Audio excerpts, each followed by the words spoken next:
ఆరోగ్యం, ఆత్మవిశ్వాసం అనూస్తో సాధ్యం. ట్రాన్స్ఫర్మేషన్ సర్వీసెస్ పైన ఫ్లాట్ 50% డిస్కౌంట్. అనూస్ సిన్స్ 1982.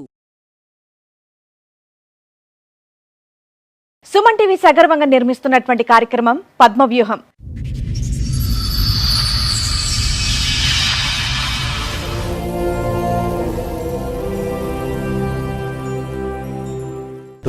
లో ఆమె intermediate first year 3 subjects fail అయ్యి వస్తే ఇంటర్మీడియట్ సెకండ్ ఇయర్ నేనే చదివించాను మా విలేజ్.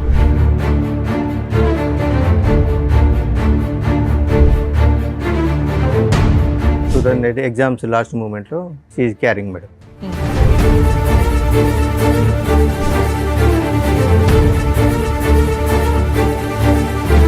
వెళ్ళే 2 సంవత్సరాల దగ్గరికి వస్తుంది. మన కట్నం డబ్బులు ఇస్తలేవు, మా దగ్గర తీసుకున్న అప్పు ఇస్తలేవు. సరే కట్నం అంటే నీ బిడ్డ పేరు మీద వేసుకో, ఏమైనా ఫ్లాట్లు కొనిచ్చుకో, నాకు సంబంధం లేదు. కానీ అప్పుడు నేను వేరే వాళ్ళ దగ్గర ఇచ్చాను కదా, మరి వాళ్ళు నన్ను ఇబ్బంది పెడుతున్నారు. మా అయ్యి వచ్చిన వెంటనే మీ నాన్నగారు అడిగారు.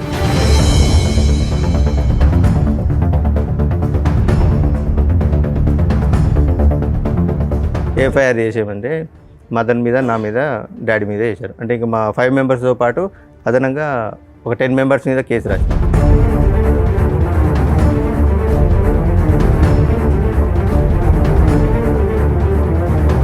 2016లో వచ్చింది. 2016లో నా దగ్గరకు వచ్చి వేరే పర్సన్ తోటి ఇల్లీగల్ ఎఫైర్ పెట్టుకుని మీరు అరెస్ట్ అయిపోయారు. ఎంసీ క్లోజ్ అయిపోయింది. 498 నడుస్తుంది.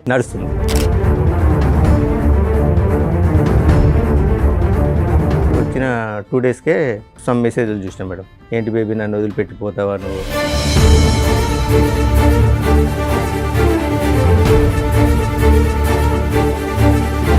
ఏంటిది మెసేజ్లు అని అడిగితే ఇవి మా తమ్ముడికి, మా తమ్ముడు వాళ్ళ గర్ల్ ఫ్రెండ్ మెసేజ్ చేసింది.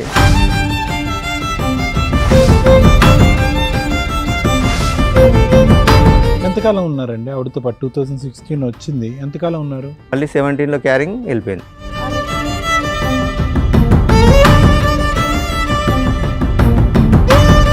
ఆమె నాకేదో డౌట్ వస్తుంది, ఒకసారి టెస్ట్ చేయండి అంటే ప్రెగ్నెన్సీ టెస్ట్ చేయించుకుంటే పాజిటివ్ ఉన్నది.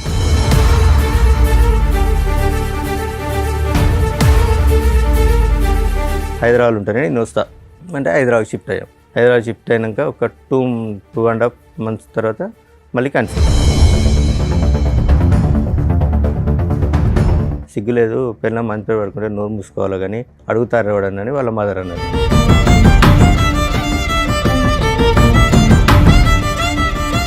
ప్రెగ్నెన్సీ మీదు కాదు అని తెలిసిన తర్వాత కూడా ఉందా? ఉన్నది.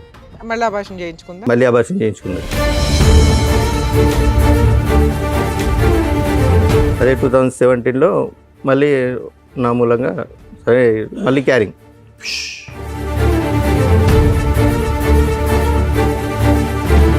ఇవేమీ అడగకుండా ప్రశ్నించకుండా ఆవిడతో కాపురం చేసి మీరు మళ్ళీ ఆవిడని ప్రెగ్నెంట్ చేశారు.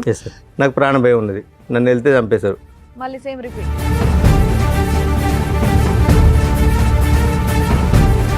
డాడీ నువ్వు మమ్మీని అనుమానిస్తున్నావు కదా, అది నిజమే, ఆ పర్సన్ ఈయనే, ఈ పర్సనే, నీకు తెలిసిన పర్సనే అని చెప్పింది.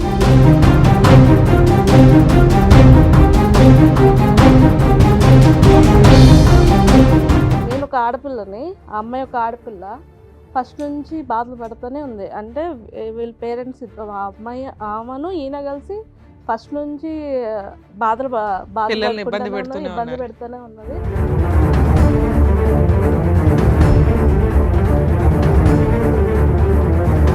మేము దొరకట్లేదు అని చెప్పి వెళ్ళి అత్తయ్య గారిని కొట్టుడు, పిల్లలు లేకపోతే పిల్లల పెద్దమ్మాయి కూడా చెప్పు తీసుకొని కొట్టంటే చెప్పు తీసుకొట్టి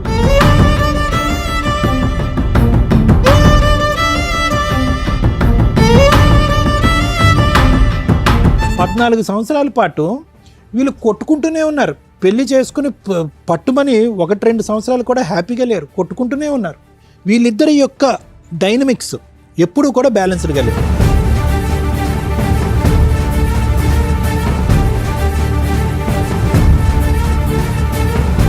ఇప్పుడు వచ్చేటటువంటి అంశం మనకు తెలియనటువంటి సీక్రెట్ ఏదన్నా ఉంది అంటే కనుక ఆ పిల్లల భవిష్యత్తు దృష్ట్యా ఏం న్యాయం చేశారు అలాంటప్పుడు పిల్లల్ని కనుకోండి.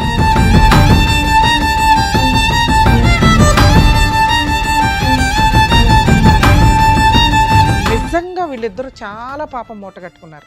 వరస్ట్ ఆఫ్ వరస్ట్ తల్లిదండ్రులు ఏంటి అంటే ఈ రకంగా పిల్లల్ని ఫుట్బాల్ ఆడుకుంటున్నట్లు ఆడుకుంటుంటే నరకం కనిపిస్తుంది పిల్లలకి. దీని గురించి ప్రతి ఫ్యామిలీ కోర్ట్ జడ్జి సఫర్ అవుతారు.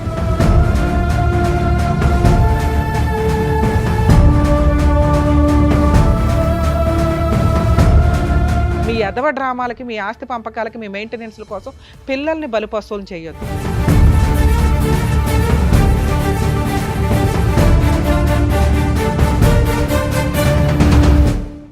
ఈ కార్యక్రమంలో మనతో పాటు ఉన్నారు ప్రముఖ హైకోర్టు అడ్వకేట్ రమ్యాకుల గారు. నమస్తే మేడం. ప్రముఖ సైకియాట్రిస్ట్ డాక్టర్ కళ్యాణ్ చక్రవర్తి గారు. నమస్తే సార్. ప్లీజ్ కూర్చోండి. కూర్చోండి సార్. మేడం నవీన్ కుమార్ గారు ఆయన ఇష్యూ చెప్పుకోవడానికి ఇక్కడ వరకు వచ్చారు. సో ఆయన ప్రాబ్లం ఏంటనేది కనుక్కొని చెప్తారు. నమస్కారం అండి. నమస్కారం మేడం. సార్ ఎక్కడి నుంచి వస్తున్నారండి? Jangaon district madam. చెప్పండి సార్, ఇక్కడి వరకు రావడానికి కారణం ఏంటి? నాకు ఒక ఫ్యామిలీ ఇష్యూ ఉంది మేడం, దాని గురించి వచ్చాను. చెప్పండి సార్. నా పేరు నవీన్ కుమార్ మేడం, మాది జనగామ డిస్ట్రిక్ట్. నాకు 2008లో మ్యారేజ్ అయింది. మ్యారేజ్ అయిన తర్వాత ఒక 1 year మా కాపురం సజావుగా జరిగింది. 2008లో అయింది. లవ్ మ్యారేజ్ అరేంజ్డ్ అండి? Love come arrange. ఓకే. మా రిలేటివ్స్ మా అత్త కూతురి. ఓకే. మా అత్తయ్య కూతురి లవ్ కమ్ అరేంజ్డ్ మ్యారేజ్ జరిగింది. 2008లో ఆమె intermediate first year 3 subjects fail అయ్యి వస్తే ఇంటర్మీడియట్ సెకండ్ ఇయర్ నేనే చదివించాను మా విలేజ్లో. 2000 పెళ్లి టైంకి అమ్మాయి మేజరా మైనరా? మేజరే మేడం. అప్పుడు అయిపోయిన తర్వాత 2008 ఎగ్జామ్స్ లాస్ట్ మూమెంట్లో షీఈ్ క్యారింగ్ మేడం. ఆ లోపల ఎగ్జామ్స్ కంప్లీట్ అయినాయి. 2009లో డెలివరీ కానీ వాళ్ళ ఇంటికి వెళ్ళి ఒక డెలివరీ అయిన తర్వాత మళ్ళీ ఒక 6 monthsకి వచ్చింది మేడం. 6 monthsకు 21st ఏజ్ పంపించారు. మ్యారేజ్ కంటే బిఫోర్ మా ఫాదర్ ఒక 50,000 వాళ్ళకి అప్పు ఇచ్చాడు మేడం, మ్యారేజ్ కంటే బిఫోర్. తర్వాత ఆమె వచ్చిన తర్వాత వాళ్ళ అమ్మ డ్రాప్ చేయడానికి వచ్చినప్పుడు, ఏంటమ్మా పెళ్ళి 2 సంవత్సరాల దగ్గరికి వస్తుంది, మన కట్నం డబ్బులు ఇస్తలేవు, మా దగ్గర తీసుకున్న అప్పు ఇస్తలేవు. సరే కట్నం అంటే నీ బిడ్డ పేరు మీద వేసుకో, ఏమైనా ఫ్లాట్లు కొనిచ్చుకో, నాకు సంబంధం లేదు. కానీ అప్పుడు నేను వేరే వాళ్ళ దగ్గర ఇచ్చాను కదా, మరి వాళ్ళు నన్ను ఇబ్బంది పెడుతున్నాడు. మా ఫాదర్ వచ్చిన వెంటనే మీ నాన్నగారు అడిగారు. వచ్చిన 6 months తర్వాత, డెలివరీ వచ్చి 6 months తర్వాత వాళ్ళ మదర్ని అడిగాడు. ఏమని కాదు, వాళ్ళ మదర్ని అడిగితే 1 monthలో మీ డబ్బులు మీకు ఇచ్చేస్తా అని మా పాపకు జ్వరం వచ్చింది, హాస్పిటల్ తీసుకెళ్ళి అక్కడికి వాళ్ళ మదర్ చుట్టాలే కదండి, పెళ్ళి అయిపోయింది, మన కుటుంబం 50,000 అడగకపోతే ఏమైంది?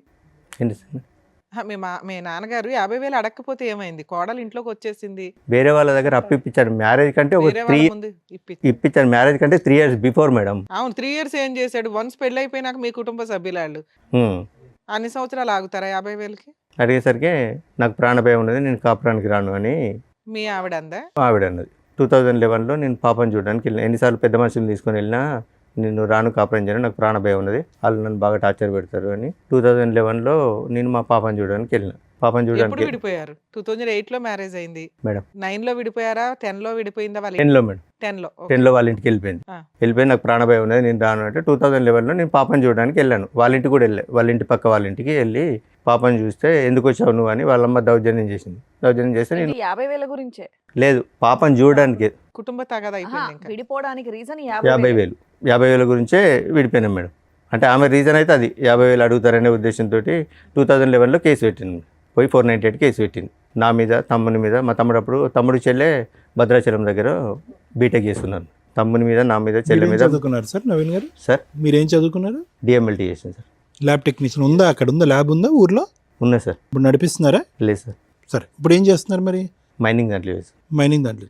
Private sir? చెప్పండి. 2011లో కేసు పెట్టారు మేడం. కేసు పెట్టిన తర్వాత అక్కడ SI గారు పిలిపిస్తే ఎంక్వైరీ చేశాడు. ఇక్కడ ఏం లేదని తెలిస్తే SI గారు పట్టించుకుంటలేరని ACP సార్ దగ్గర, DSP గారి దగ్గరికి వెళ్ళింది మేడం. DSP గారు పిలిపించాక ఆమెను అరెస్ట్ చేస్తున్నాడు. అంటే సో ఇది జరిగింది సార్ అంటే, వీళ్ళ మీద కేసు ఫైల్ చేసి పంపించండి, చదువుకునే పిల్లలు కూడా ఉన్నారు సార్, వాళ్ళ పరిస్థితి ఏంటంటే సార్ ఒకసారి ఆలోచించిన తర్వాత మా విలేజ్ MPP లేడీ ఒకసారి ఆమెను తీసుకొని ఎవరిద్దరు తీసేశారు.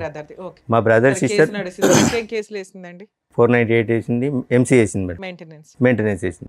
మెయింటెనెన్స్ DSP గారు సేమ్ ఇలాగే లాయర్ గారిని, డాక్టర్ గారిని కూర్చోబెట్టి DSP గారు కౌన్సిలింగ్ ఇచ్చారు. మరి ఇక్కడ నేను కొట్టింది ఎక్కడ ఉన్నది, నువ్వు కట్నం ఇచ్చింది ఎక్కడ ఉన్నది, వాళ్ళ డబ్బులు వాళ్ళకి అడిగిండు. మరి సరే ఓకే, డబ్బులు ఇయ్యారట, తీసుకుపోతారట, డబ్బులు ఓకే వదిలేసాయి, 50,000 వదిలేసాయి, తీసుకెళ్తారట వాళ్ళు. పోతామంటే లేదు నాకు ప్రాణభయం ఉంది, నన్ను అడిగి వెళ్తే చంపేశారు, నేను పోను అని అన్న తర్వాత DSP గారు డాక్టర్ లాయర్ గారిని అక్కడ మున్సిపల్ కోర్టు ఉంది మేడం పిలిపించి కౌన్సిలింగ్ తీసుకున్నారు ఆమెకు. నాకు ఇక్కడ నేను కొట్టినట్టు కానీ ఆయన ఇబ్బంది పెట్టినట్టు కానీ నీకు ఎక్కడ కనిపించలేదు కదా అని అనేసరికి మా రోడ్డు మీదకి వెళ్ళి ఈ పోలీసులు, ఈ లాయర్లు ఇట్లా వాళ్ళ దగ్గర డబ్బులు తీసుకున్నారు, అందుకే వాళ్ళ మీద కేసు ఫైల్ చేయట్లేదని వాళ్ళ అమ్మాయి రోడ్డు వెంబడి ఊరుకుంటూ వస్తుంటే ఏసీపీ గారు అన్నాడు, ఈ తలకనపై మనకి 20 కేసు రాసి పంపితే వాళ్ళు చేసేయమన్నారు, ఎఫ్ఐఆర్ చేసేసారు. చేసేయమంటే మదన్ మీద, నా మీద, డాడీ మీద వేశారు. అంటే ఇంకా మా 5 మెంబర్స్తో పాటు అదనంగా ఒక 10 మెంబర్స్ మీద కేసు రాసింది. మా మేనత్త ఇంకా ఓవరాల్ గా 3 మెంబర్స్ మీద కేసు రిజిస్టర్ అయ్యింది. కేసు రిజిస్ట్రేషన్ అయింది. ఎంసీ కేసులో ఏమైనా ఆర్డర్ ఇచ్చారా మెయింటెనెన్స్? ఎస్ మేడం, ఆర్డర్ ఇచ్చారు. 1,75,000 ఇష్యూ అయింది. 1,75,000 మెయింటెనెన్స్ అవును మేడం. ఎవరికి ఎంత? ఈమెకు 2,500, పాపకు 2,000. అంటే అది కంటిన్యూ ఒక 2 years నడిచింది మేడం. 1 year annual ఇచ్చారు. ఎరియర్స్ చెప్పవసరం లేదు సార్. Hmm. ఆవిడ 2,500, బాబుకు 1,000, అంతేనా? ఆ. 3,500 maintenance per month. Per month 3,500 ఇద్దరికి. ఇద్దరు కలిపి 2 lakhs 3 lakhs అనేది ఎరియర్స్. మీరు కేసు వేసిన దగ్గర నుంచి క్యాలిక్యులేషన్ లో మనం 2 lakhs కెడితే ఎరియర్స్ క్లియర్ అవుతాయి. Regular payment regular monthly 3,500. Yes, payment. madam. అయితే నేను కాపురాన్ని తీసుకెళ్తాని మేడం గారికి సజెషన్ తీసుకున్నాను. తీసుకుంటే మేడం గారు సో అండ్ సో ఇట్లా జడ్జి గారికి అప్లికేషన్ పెట్టుకోండి, అప్లికేషన్ పెట్టుకుంటే ఏమన్నా మళ్ళీ కౌన్సిలింగ్ ఇచ్చి లోపు కోపం తగ్గిందేమో, ఏమన్నా కోపం కలుపుదాం. తగ్గిందో మాట్లాడతారంటే నాకేమొద్దు, నాకు మెయింటెనెన్సే కావాలి, నేను చూడండి అంటే అట్లే జరుపుకుంటూ వచ్చింది మేడం. ఒక 1.5 year 2-3 years దాకా మెయింటెనెన్స్. అలాగే కోర్టు బైక్ ఆడవడం, మధ్యలో లాయర్ లేకపోవడం. 2015 దాకా వచ్చారు. 2014 దాకా వచ్చింది మేడం. ఓకే. 2014 దాకా వచ్చిన తర్వాత జడ్జి గారు అప్పుడు ఒక లేడీ గారు ఉండే, ఏంది ఈ కేసు ఇన్ని రోజులు ప్రొలాంగ్ అవుతుంది, మెయింటెనెన్స్ ఇష్యూ చేయండి, సమ్ అమౌంట్ ఇష్యూ చేసింది. ఇష్యూ చేసిన తర్వాత ఈ డబ్బులు కట్టాలి బాబు అంటే, ఇంత అయితే నేను కట్టుకోలేను మేడం ఒకసారి, ప్రజెంట్ అయితే నా దగ్గర ఒక 50,000 ఒక 2 daysలో కట్టేశాను, మిగతా అంటే నాకు ఒక 10 days టైం ఇవ్వండి అని ఇన్స్టాల్మెంట్ లో కట్టొచ్చులేండి. ఓకే. అన్న తర్వాత లేదు మేడం 50,000 కదా, నాకు ఇప్పుడు మొత్తం కట్టాలి, మొత్తం ఇస్తేనే నేను వదిలిపెడతాను, లేకుంటే మరి నువ్వు మొత్తం కట్టకపోతే ఆయన జైలు పోతున్నామంటే జైలు పోయినా పర్లేదు అంటే 498 కేసులు వెళ్ళాను. ఎంసీలో కూడా 1 month వెళ్ళాను మేడం. 1 month వెళ్తే ఎరియర్స్ క్లియర్ అయిపోయినాయి. అయిపోయింది మేడం. మళ్ళీ వేసిందా? మళ్ళీ ఏమీ వెళ్ళలేదు, ఇంకా వేయలే అప్పటి వేయలేదు. 2016లో సో మీరు 1 రూపాయి కూడా బాబుకి కానీ తనకు కానీ కట్టలేదు. 498 లో పనిష్మెంట్ పడిందా? 498లో 5 days పనిష్మెంట్ పడిందా? లాస్ట్ కేసు 2020లో ఫైనల్ అయింది మేడం. ఆ, ఫాల్స్ కేసు కింద కొట్టేశారు. మరి నేను అన్నది అది 5 days స్టార్టింగ్ లో వెళ్ళారు. అదే అప్పట్లో 498 అప్పుడు అరెస్టులు ఉండేవిలేండి. కంప్లైంట్ ఇచ్చి అప్పుడు కంప్లైంట్ ఇచ్చినప్పుడు తీసుకెళ్ళి స్టేషన్ బెయిల్ ఇస్తున్నాను. మరి జైల్లో దేనుకున్నామండి? స్టార్టింగ్ లో అరెస్ట్ అప్పుడు అరెస్ట్ చేసి 498 వేగానే ఎంక్వైరీ ఇన్వెస్టిగేషన్ ఏమీ లేదు. ముందు అత్తమామల్ని ఈయన్ని అరెస్ట్ చేసేవాళ్ళు. అవన్నీ ఫాల్స్ కేసులని ప్రూవ్ అవుతూ రావడం వల్ల స్టేషన్ బెయిల్ ఇచ్చారు. ఒక 2015 నుంచి అనుకోండి, Yes, sir. Maximum 7 years 8 years 2016లో 1 month జైల్లో ఉన్నా అన్నారుగా. మెయింటెనెన్స్. మెయింటెనెన్స్ కి ఎరియర్స్ కట్టకపోతే ఓకే నేను ఎక్స్ప్లెయిన్ చేస్తాను. 2016లో అన్ఫార్చునేట్లీ మా ఫాదర్ యాక్సిడెంట్లో డెత్ అయ్యాడు. మా ఫాదర్ డెత్ అయిన తర్వాత ఊర్లో పెద్ద మనుషులు వాళ్ళు వీళ్ళుండి మాట్లాడి, నువ్వు ఇంటికి పెద్ద కోడలు రాకపోతే బాగుండదు అలా ఇలా ఎక్స్ప్లెయిన్ చేస్తే 2016లో వచ్చింది. వాళ్ళ అమ్మగారు మీకు ఏమవుతారు? చుట్టరికం? మా మమ్మీకి మేనత్త కూతురు. మేనత్త కూతురు. 2016లో మా ఫాదర్ డెత్ అయిన తర్వాత వచ్చింది. తర్వాత ఒక 1 month తర్వాత అందరూ పెద్ద మనుషులు మాట్లాడి నువ్వు రావాలి అది అంటే, ఇల్లు పొలం నా పేరు మీద రిజిస్ట్రేషన్ చేస్తే నేను వస్తా అన్నది. ఎంత ఉంది పొలం? 1/2 ఎకరం మేడం.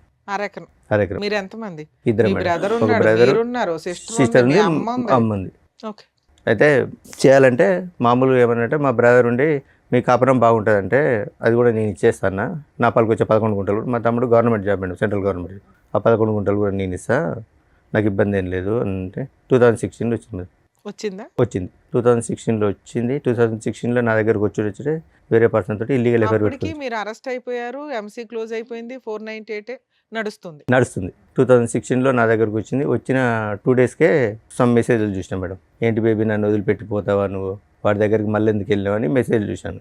ఏంటిది మెసేజ్లు అని అడిగితే ఇవి మా తమ్ముడికి, మా తమ్ముడు వాళ్ళ గర్ల్ ఫ్రెండ్ మెసేజ్ చేసింది. 11లో విడిపోయిన మీరు 16లో కలిసారు మరి. Yes madam. అప్పటికి కూడా నేనేమలే 16లో అలా ఇక చిన్న నేను అప్పుడు నాకు ఈమె పోయిన ఆవేశంలో కొద్దిగా డ్రింక్ అలవాటైంది మేడం. 2011లో నాకు డ్రింక్ అలవాటైంది, బాగా డ్రింక్ చేస్తుంది. తర్వాత 2016 ఈమె వచ్చిన తర్వాత మొత్తం అన్ని స్టాప్ చేశాను. ఓకే. స్టాప్ చేసి అక్కడ విలేజ్లోనే ఉన్నాం మేడం. ఆ నియర్ బైలో ఒక సిటీ ఉంటుంది, అక్కడికి 15 kilometers. నేను జాబ్కి వెళ్ళి వచ్చాను, ఆమె ఇంటి దగ్గరనే ఉన్నది, పాప అక్కడ చదువుకునేది. సో ఇక నేను డ్యూటీ నుంచి వచ్చేసరికి ఇంట్లో మమ్మీ వాళ్ళతో ఏదో రకమైన గొడవ, ఏదో రకంగా అది గొడవ పెట్టుకొని ఎంతకాలం ఉన్నారండి ఆవిడతో పాటు? 2016 వచ్చింది, ఎంతకాలం ఉన్నారు? మళ్ళీ 17లో క్యారింగ్ వెళ్ళిపోయింది. క్యారింగ్లో వెళ్ళిపోయింది. ఎస్. 2000 మెసేజ్లు రావడం ఇది అంటే మా తమ్ముడు అది మీకు ఇది అని. వచ్చిన 2 రోజులకే తెలిస్తే ఆ అమ్మాయితో ప్రెగ్నెన్సీ ఎందుకు తీసుకొచ్చారు? ఏంటి మేడం, వచ్చిన 2 daysకే తెలిసింది ఆ అమ్మాయి క్యారెక్టర్ ఏంటి అని. మళ్ళీ ప్రెగ్నెన్సీలు నాకేం కన్ఫర్మ్ అయింది. అది ఆ ఫోన్ ఇన్ని రోజులు వాళ్ళ బ్రదర్ వాడిండు, తర్వాత ఈమెకి ఇచ్చాడు మేడం. ఇచ్చిన తర్వాత మా బ్రదర్ వాడిండంటే మా పాప కూడా అన్నది ఇది మా మామయ్య వాడింది ఇన్ని రోజులు అంటే వాళ్ళ గర్ల్ ఫ్రెండ్ చేసిందంటే అవును కావచ్చు అని నమ్మేశాను. అదే నిజమై ఉండొచ్చుగా. ఏంటి సార్, వాళ్ళ బ్రదర్ కమ్యూనికేషన్ ఏమో అది, ఈ అమ్మాయి ఫోన్లో మీకు దొరికింది కాదా? అందుకే నేను ఏం అడగలేదు మీరు మేడం. ఏం తర్వాత ఏమని తెలిసిందా అమ్మాయికి? తర్వాత అలాగే ఊకే చిన్న చిన్న గొడవలు పెట్టుకొని నాతో గొడవ పెట్టుకొని వాళ్ళ అమ్మ వాళ్ళ ఇంటికి వెళ్ళిపోయింది. నేను హైదరాబాద్లో ఉంటాను, నీతో కాపురం చేస్తానంటే పెద్ద మనుషుల సమక్షంలో మాట్లాడి హైదరాబాద్కి వచ్చేసాను మేడం. మళ్ళీ ఆవిడ చెప్పినట్టు వాళ్ళు వింటున్నారా మీరు? హైదరాబాద్కి వచ్చేసాను. హైదరాబాద్కి వచ్చిన 3 మంత్స్కే నా ప్రమేయం లేకుండా మళ్ళీ ప్రెగ్నెంట్ అయింది. అప్పటికి 2 పిల్లలు మీకు. లేదు మేడం, ఒకతే పాప, పెద్ద పాప ఒకతే ఉంది. రెండోసారి ప్రెగ్నెన్సీ అప్పుడు వెళ్ళిపోయింది కదా. రెండోసారి ప్రెగ్నెన్సీ కాదు, గొడవ పెట్టుకొని వెళ్ళింది మేడం. మీరు అన్నారు కదా మళ్ళీ ప్రెగ్నెన్సీ వచ్చిందని. ప్రెగ్నెన్సీ వచ్చింది మేడం, 2017 లో ప్రెగ్నెన్సీ 2016లో వచ్చింది. నా దగ్గరకు వచ్చినప్పుడే ప్రెగ్నెన్సీ వచ్చింది, తీయించుకున్నది. అది చెప్పాలి, స్కిప్ చేసి చెప్పలేదు మీరు, మేము ఆల్రెడీ బాబు పుట్టేశాడు అనుకున్నాం మేము. లేదు ప్రెగ్నెన్సీ తీసేయించుకున్నది మేడం. ఏది ఇంటికి వెళ్ళి అలిగి ఇంటికి వెళ్ళింది. అలాగే ఇంటికి ఏం వెళ్ళలేదు. నాకు అప్పుడు బ్యాక్ పెయిన్ వస్తుంది, మా అమ్మ వాళ్ళ ఇంటికి వెళ్ళి 4 రోజులు రెస్ట్ తీసుకొని వస్తాను, అబార్షన్ చేసుకొని వచ్చింది. కన్సీవ్ అయింది వెళ్ళిందని అన్నారు ఇందాక, అప్పుడు మేము కన్ఫ్యూజ్ అయ్యా. సర్లేండి. ఓకే. కన్సీవ్ వెళ్ళింది, అబార్షన్ చేసుకొని వచ్చింది. ఓవర్ బ్లీడింగ్ అవుతుందని ఇంట్లో పడుకున్నది. ఏమైందని నేను ఒక 2-3 హాస్పిటల్ తిప్పిన తర్వాత ఒక డాక్టర్ నుండి చెప్పారు, ఆమె నాకేదో డౌట్ వస్తుంది, ఒకసారి టెస్ట్ చేయండి అంటే ప్రెగ్నెన్సీ టెస్ట్ చేయించుకుంటే పాజిటివ్ ఉన్నది. సారీ, నా తప్పైంది, అన్వాంటెడ్ ట్యాబ్లెట్ వేసుకున్నాను నేనని చెప్పింది. సరే, నా విషయం కూడా ఎవరికి చెప్పలేదు. సరే, ఇప్పుడే వద్దు పిల్లలు అనుకుంటాను అన్నదని సైలెంట్గా వదిలేశాను. ఇక చిన్న చీటింగ్ మాటికి నేను ఆఫీస్కి వచ్చేసరికి మా మమ్మీతో మా మరదలతో, అప్పుడు తమ్ముడు మేము కలిసే ఉండేది మేడం. చిన్న గొడవలు పెట్టుకున్నది. చిన్న గొడవలు పెట్టుకున్నాక హైదరాబాద్ గొడవ పెట్టుకుని వాళ్ళ అమ్మ వాళ్ళ ఇంటికి వెళ్ళింది. హైదరాబాద్ ఉంటానే నేను వస్తా అంటే హైదరాబాద్ షిఫ్ట్ అయ్యాం. హైదరాబాద్ షిఫ్ట్ అయినాక ఒక 2.5 మంత్స్ తర్వాత మళ్ళీ కన్సీవ్. మరి అడిగాను, ఏంటిది, నేను కనీసం నీ దగ్గర కూడా రాలే, కన్సీవ్ ఎందుకు అయిందంటే కావాలని గొడవ పెట్టుకొని ఆ రోజు రాత్రి వాళ్ళ అమ్మ వాళ్ళు ఒక 300 కిలోమీటర్స్ దూరంలో ఉంటారు. ఆ నైట్ ఫోన్ చేసి తెల్లారి 5 o'clock రప్పించింది. ఏంటి మా అమ్మాయికి నీ గొడవ అయిందట, ఏంటిది అంటే ఇది ముచ్చటంటే సిగ్గులేదు, పిల్లలు మంత్రి పడుకుంటే నోరు మూసుకోవాలి కానీ అడుగుతారు ఎవడని వాళ్ళ మదర్ అన్నారు. ఈ విషయం వాళ్ళకి 2017లో తెలుసు. 2017లో తెలుసు. ఆ ప్రెగ్నెన్సీ తోటి అలాగే కంటిన్యూ ఉన్నది. వాళ్ళ ఇంట్లో మగపిల్లాడు ఉన్నాడు కదా, మీ బామ్మరిది ఎవరు ఉన్నాడు. అతనికి తెలుసా ఈ పంచాయతీ? ఇల్లీగల్ అఫేర్ ఉన్నది, ఆ తమ్మునికి తెలియదు మేడం. వాళ్ళ తమ్మునికి 2021లో చెప్పాను నేను. చెప్పిన తర్వాత కూడా జస్ట్ ఇప్పటికి కూడా సరే 17లో అక్రమ సంబంధం వెళ్ళిపోయిందా? అడిగితే వెళ్ళిపోలే మేడం. ఉన్నది చిన్న గొడవ పెట్టుకుంటా, అది కూడా అబార్షన్. ప్రెగ్నెన్సీ మీదు కాదు అని తెలిసిన తర్వాత కూడా ఉందా? ఉన్నది. మళ్ళీ అబార్షన్ చేయించుకుంది. మళ్ళీ అబార్షన్ చేయించుకున్నది. మీరు అయినా కంటిన్యూ అయ్యాను. ఇక ఊర్లో తెలిస్తే పర్వతం. మా ఫాదర్ ఒక ప్రైవేట్ స్కూల్ టీచర్ మేడం. సాయంత్రం కొంచెం పొలిటికల్గా తిరిగేది. మా మదర్ అంగన్వాడీ టీచర్. సొసైటీ వెళ్తే పరువు పోతాను, నేను కూడా సైలెంట్ ఊరుకున్నాను. అదే 2017లో మళ్ళీ నా మూలంగా సరే మళ్ళీ క్యారింగ్ అది అలాగే ఉన్నది. చిన్న మీతో అయినటువంటి ఫస్ట్ ప్రెగ్నెన్సీ ఆవిడ ఎందుకు తీయించుకుందండి? ఎందుకు తీపించేసుకుంది ఆవిడ? ఇప్పుడే పిల్లలు వద్దనుకున్నా అని చెప్తుంది సార్. ఓకే. సో ఇప్పుడు మనకి లెక్క కరెక్ట్గా ఉండాలంటే మీతో జరిగినటువంటి ఒక ప్రెగ్నెన్సీ తీపించేసుకుంది, వాడెవరితోనో మీరు చెప్తున్నట్టుగా జరిగిన ప్రెగ్నెన్సీ ఒకటి తీపించేసుకుంది. ఇవేమీ అడగకుండా ప్రశ్నించకుండా ఆవిడతో కాపురం చేసి మీరు మళ్ళీ ఆవిడని ప్రెగ్నెంట్ చేశారు. ఈ ప్రెగ్నెన్సీ ఉంచుకున్నది. అమ్మయ్య, ఈ ప్రెగ్నెన్సీ ఉంచుకున్నది. గొడవ పెట్టుకొని వాళ్ళ అమ్మ వాళ్ళ ఇంటికి వెళ్ళిపోయింది 2017లో. 2018లో పాప పుట్టినప్పుడు నాకు కాల్ చేసింది. పాప పుట్టిందని కాల్ చేస్తే నేను వెళ్ళి చూసి వచ్చాను. ఇక అప్పటి నుంచి మళ్ళీ రాలేదు మేడం. ఎన్నిసార్లు పెద్ద మనుషులు కాదండి. ఇప్పుడు ఇన్ని అప్స్ అండ్ డౌన్స్ అయిన తర్వాత మీరు కాన్ఫిడెంటా అంటే ఆవిడ ప్రెగ్నెన్సీ గురించి ఈసారి? కానీ అతని పిక్చర్ నుంచి డిసపియర్ అయిపోయాడు ఆ వ్యక్తి? లేదు మేడం. సరే, ఒక అక్రమ సంబంధం అన్నారు కదా, అతను ఇంకా కంటిన్యూ అవుతున్నాడు మేడం. నా స్టిల్ ఇప్పటికి కూడా ప్రెగ్నెన్సీ మీరే అని మీరు అనుకుంటున్నారా? అంటే నేను మెడికల్ ఫీల్డ్లో చేశాను కాబట్టి ఒకసారి మీట్ అయినా కూడా ప్రెగ్నెన్సీ అయ్యే ఛాన్సెస్ ఉంటాయి కాబట్టి నేను సైలెంట్గా. మీరే నమ్ముతున్నారు, మధ్యలో మేము డౌట్ ఎందుకు కానీ. Okay, next. అందుకే నేను దాని గురించి ఏం మాట్లాడలేదు మేడం. 2018లో పాప ఒకటి చూసి వచ్చాను. ఆ తర్వాత కాపురానికి 498 kg కొట్టిద్దరు కాపురాన్ని తీసుకెళ్తే నేను రాను అని చెప్పింది. ఇక అలాగే పోతుంది. 2019లో ఏంటంటే ఆల్రెడీ వచ్చి కలిసిన తర్వాత మళ్ళీ ఇంకా రాకపోవడానికి ఏంటి ప్రాబ్లం? నాకు ప్రాణభయం ఉన్నది. ఇంకేం ప్రాణభయం? సరే 50,000 పంచాయతీ అయిపోయింది. మరి నాకు ప్రాణభయం ఉన్నది. నన్ను వెళ్తే చంపేశారు. మళ్ళీ సేమ్ రిపీట్. సరే, తర్వాత అట్లా 2019లో పోయింది. 2 పిల్లలు ఉన్నారు మేడం. పిల్లల్ని పట్టించుకుంటలేని సఖి 2011లో వేసిన 498 కేసు 20 దాకా నడిచిందా? 20లో డిసప్పాయింట్ అయింది. ఆయన మధ్యలో కలిసి ఉన్నారు. 2019లో సఖి అని ఫ్యామిలీ కౌన్సిలింగ్ సెంటర్ ఉంటుంది. డివిసిల్ స్టార్ట్ అయినాయి. సఖి సెంటర్లో పెట్టింది. సఖి సెంటర్లో పెట్టినాక ఏంది ఈమె ఇష్యూ అంటే సో అండ్ సో ఇష్యూ అంటే ఈ స్టోరీ అంతా మాకు చెప్తలేదు, నువ్వే పట్టించుకుంటలేవాట, బాగా తాగుతావాట, ఏం పని చేయవాట, అందుకే ఆమె కాపురానికి వస్తలేదు. చేసేవాళ్ళ మీరు?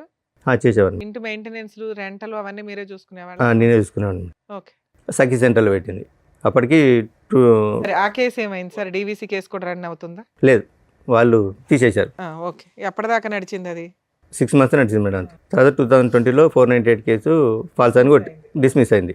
నేను 2 times కాపురానికి రా అని నోటీసులు పంపించారు. పంపించాను. 2 పిల్లలు ఉన్నారు కదా, అనవసరంగా ఎందుకు, సరే తప్పు పో ఏదో ఒకటి సర్దుకుందాంలే అని పంపించాను. కాపురానికి రాలేదు మేడం.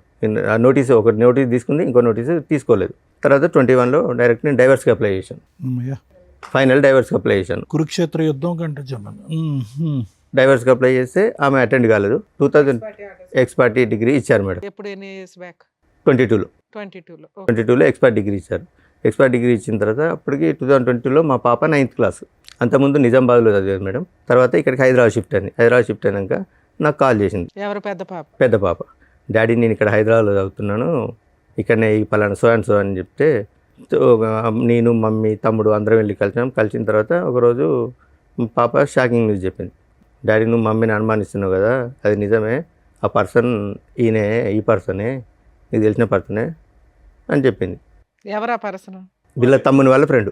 తమ్ముడు వాళ్ళ ఫస్ట్ నుంచి వాడు ఫస్ట్ యాక్చువల్గా ఈ ఎఫ్ఐఆర్ అనేది 2014-15 నుంచే ఉందట. ఓకే. సో ఇప్పటికీ కూడా 21, 22 కూడా లైవ్ లో ఉన్నాడు వాడు. లైవ్లో ఇప్పటికి స్టిల్ కూడా లైవ్లో ఉన్నాడు. అతనికి మ్యారేజ్ అయిందా మీకు తెలుసు? అతనికి మ్యారేజ్ అయిన 4 పిల్లలు. కూతురే చెప్పాల్సిన పరిస్థితి. ఇప్పుడు ఎంత అండి మీ పాప వయసు యాజ్ వి స్పీక్ నౌ? ఇప్పుడు ఎంత ఆవిడ? No present 16 years. 16. చిన్నామే?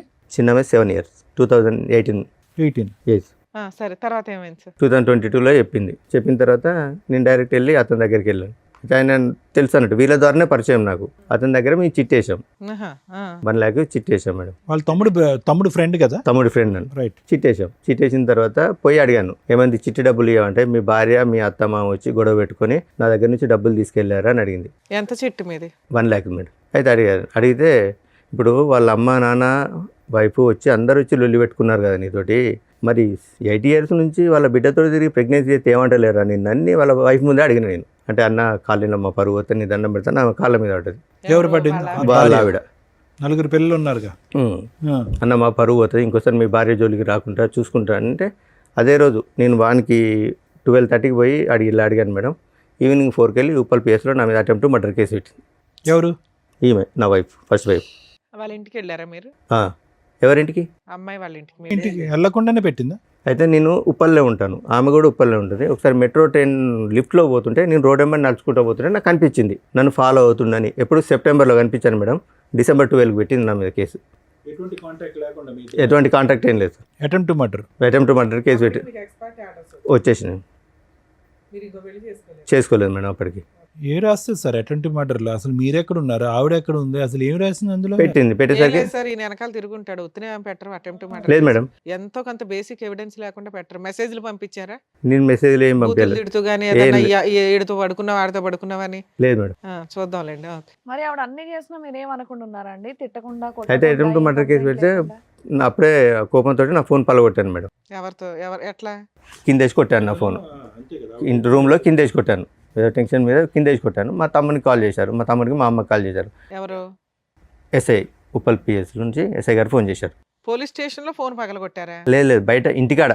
దీనికి వార్నింగ్ ఇచ్చి వచ్చిన తర్వాత టెన్షన్లో కింద పలగొట్టేశాను నేను. ఉప్పల్ పిఎస్ నుంచి మా బ్రదర్కి ఫోన్ చేశారు, మీ అన్నయ్య కలవట్లేదు, ఫాలో అవుతుందట అది ఇది అంటే. ఒక 4 days తర్వాత మా బ్రదర్ వచ్చి అన్న ఇట్లా ఎస్ఐ గారికి కంప్లైంట్ ఇచ్చిందట, ఉప్పల్ పిఎస్ నుంచి రమ్మన్నట్టు వెళ్ళాను. ఇంద్రబాబు ఫాలో అవుతున్నాడంటే, ఫాలో అవ్వడం ఏం లేదు సార్, ఇది సో జరిగిన స్టోరీ సార్. నేను ఈమె ఒక పర్సన్తో తిరుగుతాను, అతనికి ఎందుకు తిరుగుతున్నావని నేను అతనికి వార్నింగ్ ఇస్తే వచ్చి అటెంప్ట్ మర్డర్ కేసు పెట్టిందంటే, నువ్వు ఎక్కడ ఉంటావు అన్నాడు. ఇక్కడ ఉప్పల్నే ఉంటాను. నువ్వు అర్జెంట్గా ఫస్ట్ అయితే మా బ్రదర్ని, మా అన్నయ్య ఇక్కడ కాలేదు మేడం. మరి అదే కంప్లైంట్ ఎవడమన్నా ఏదన్నా ఇవ్వచ్చు.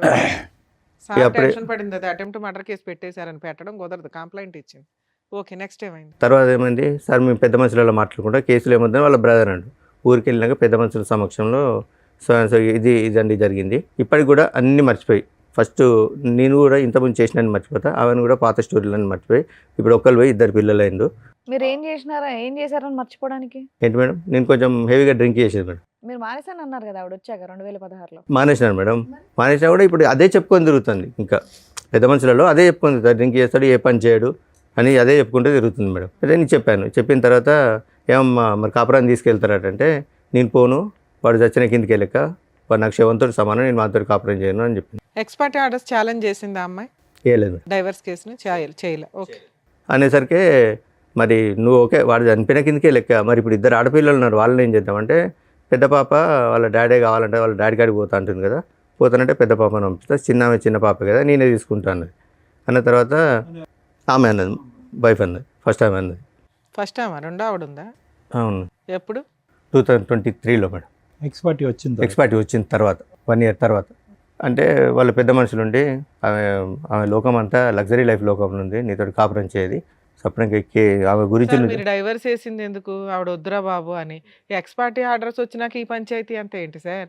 అంటే పోలీస్ స్టేషన్ కేసు, కాంప్రమైజ్, మళ్ళీ కలిసి ఉంటాం అంటాం, ఎందుకు ఇన్ని మాటలు? 22లో మా పాప వల్ల మేడం. పాపం తెచ్చుకుంటే అయిపోతుంది ఆ, కదా. పాప అన్నది డాడీ కలిసి ఉందని డాడీ, తల్లి లేదు తండ్రి లేదు అంటే సొసైటీలో మమ్మల్ని చిన్న చూపు చూస్తారు డాడీ అనేసరికి పాప కోసం బెండ్ కావాల్సి వచ్చింది వాళ్ళ మేడం. అమ్మ అట్లా చేస్తున్నప్పుడు మీరేం మాట్లాడగలరు? ల్యాండ్ ఆర్డర్ వాళ్ళకి ఫేవర్గా ఉంది, పిల్ల వస్తానంటే తీసుకొని వెళ్ళటం. కలవను అనే అమ్మాయి క్యారెక్టర్ అసాసినేషన్ జరిగి ఎవడో ఉంచుకున్న వాడి దగ్గరికి వెళ్ళి మీరు పైగా వార్నింగ్ కూడా ఇచ్చారు. ఎంత జరిగినాక మళ్ళీ ఆ అమ్మాయిని తెచ్చుకుంటారా? ఇవే బ్లూ డ్రమ్ములు ఇవి అవి వీటికే మీరు వాళ్ళని చంపుతారు, వాళ్ళ ఇళ్ళు చంపడం, ఎమోషన్స్లో జరిగే వ్యవహారాలు తప్ప క్రైమ్ జరగడానికి ఎక్కువ అవకాశాలు ఉంటాయి. ఇలాంటివి నమ్మసక్యంగా ఉండవు. ఓకే, తర్వాత 2023లో ఇంకో మ్యారేజ్ చేసుకున్నాను madam. Love marriage arrange marriage? అది అరేంజ్ మ్యారేజ్. ఎలా వచ్చింది సార్ సంబంధం? ఏంటి మేడం? సంబంధం ఎలా వచ్చింది? FBలో చూసిన తర్వాత వాళ్ళ అమ్మ వాళ్ళు మా ఇంటికి వచ్చారు. ఆవిడ మేము ఫస్ట్ మ్యారేజ్, సెకండ్ మ్యారేజ్? ఆవిడ సెకండ్ మ్యారేజ్ మేడం. మీకు మ్యారేజ్ 2 years అవుతుంది. Yes madam. ఇక్కడ ఏమైనా పిల్లలు ఉన్నారా? ఇక్కడ ఏం లేదు మేడం. ఆవిడేం చేస్తారు సెకండ్ వైఫ్? ఏం లేదు, హౌస్ వైఫ్ మేడం. మీరేం చేస్తున్నారు ఇప్పుడు? నేను మైనింగ్ డిపార్ట్మెంట్లో ఎంత వస్తుంది? 16 నుంచి 18 వస్తుంది. సరిపోతుందా మరి? మీరు ఎంత ఇల్లు నడుపుకోవడానికి 16,000 ఈ రోజుల్లో 15,000 ఏ మూలక సార్? ఎందుకంటే అడ్జస్ట్ అందుకే చేసుకుంటున్నాను. కదా అమ్మాయి చెప్పేది, ఏం సంపాదించడం రెంటకి అయిపోతాయి ఇవన్నీ. కాదు మేడం, ఇతను డిఎంఎల్టీ చేశాడు, ఏం చేసినా కూడా మినిమం ల్యాబ్ టెక్నీషియన్ మీకు వస్తుంది కదా. అంటే ఎక్కడ కూడా నన్ను సరిగా జాబ్ చేసుకుని లేదు మేడం. ఎవరు చేయనివ్వలేదండి. ఇక్కడ మీ ఆవిడ చేసిన హరాస్మెంట్ ఏమీ లేదు. ఆవిడ ఏదో అక్రమ సంబంధం పెట్టుకుంది తప్ప మిమ్మల్ని ఏమీ చేసింది లేదు. ఆవిడ అలిగి వెళ్ళిపోతుంది. కేసులు మేడం ఈ 498 ఏదో ఒకటి కేసులు పెట్టడం వల్ల మాట్లాడతా. అసలు ఇప్పుడు ఎందుకు వచ్చారు? ఆల్రెడీ సెకండ్ మ్యారేజ్ అయిపోయింది, మీ లైఫ్ అయిపోయింది, హ్యాపీగానే ఉంటున్నారు. సెకండ్ మ్యారేజ్ చేసుకున్నాను. ఎవరెవరో ఇన్ఫర్మేషన్ ఇచ్చారు మేడం. 2024లో నేను మన భర్తతో కాపురం చేస్తాను, పెద్ద మనుషుల దగ్గరికి వచ్చింది. ఓకే.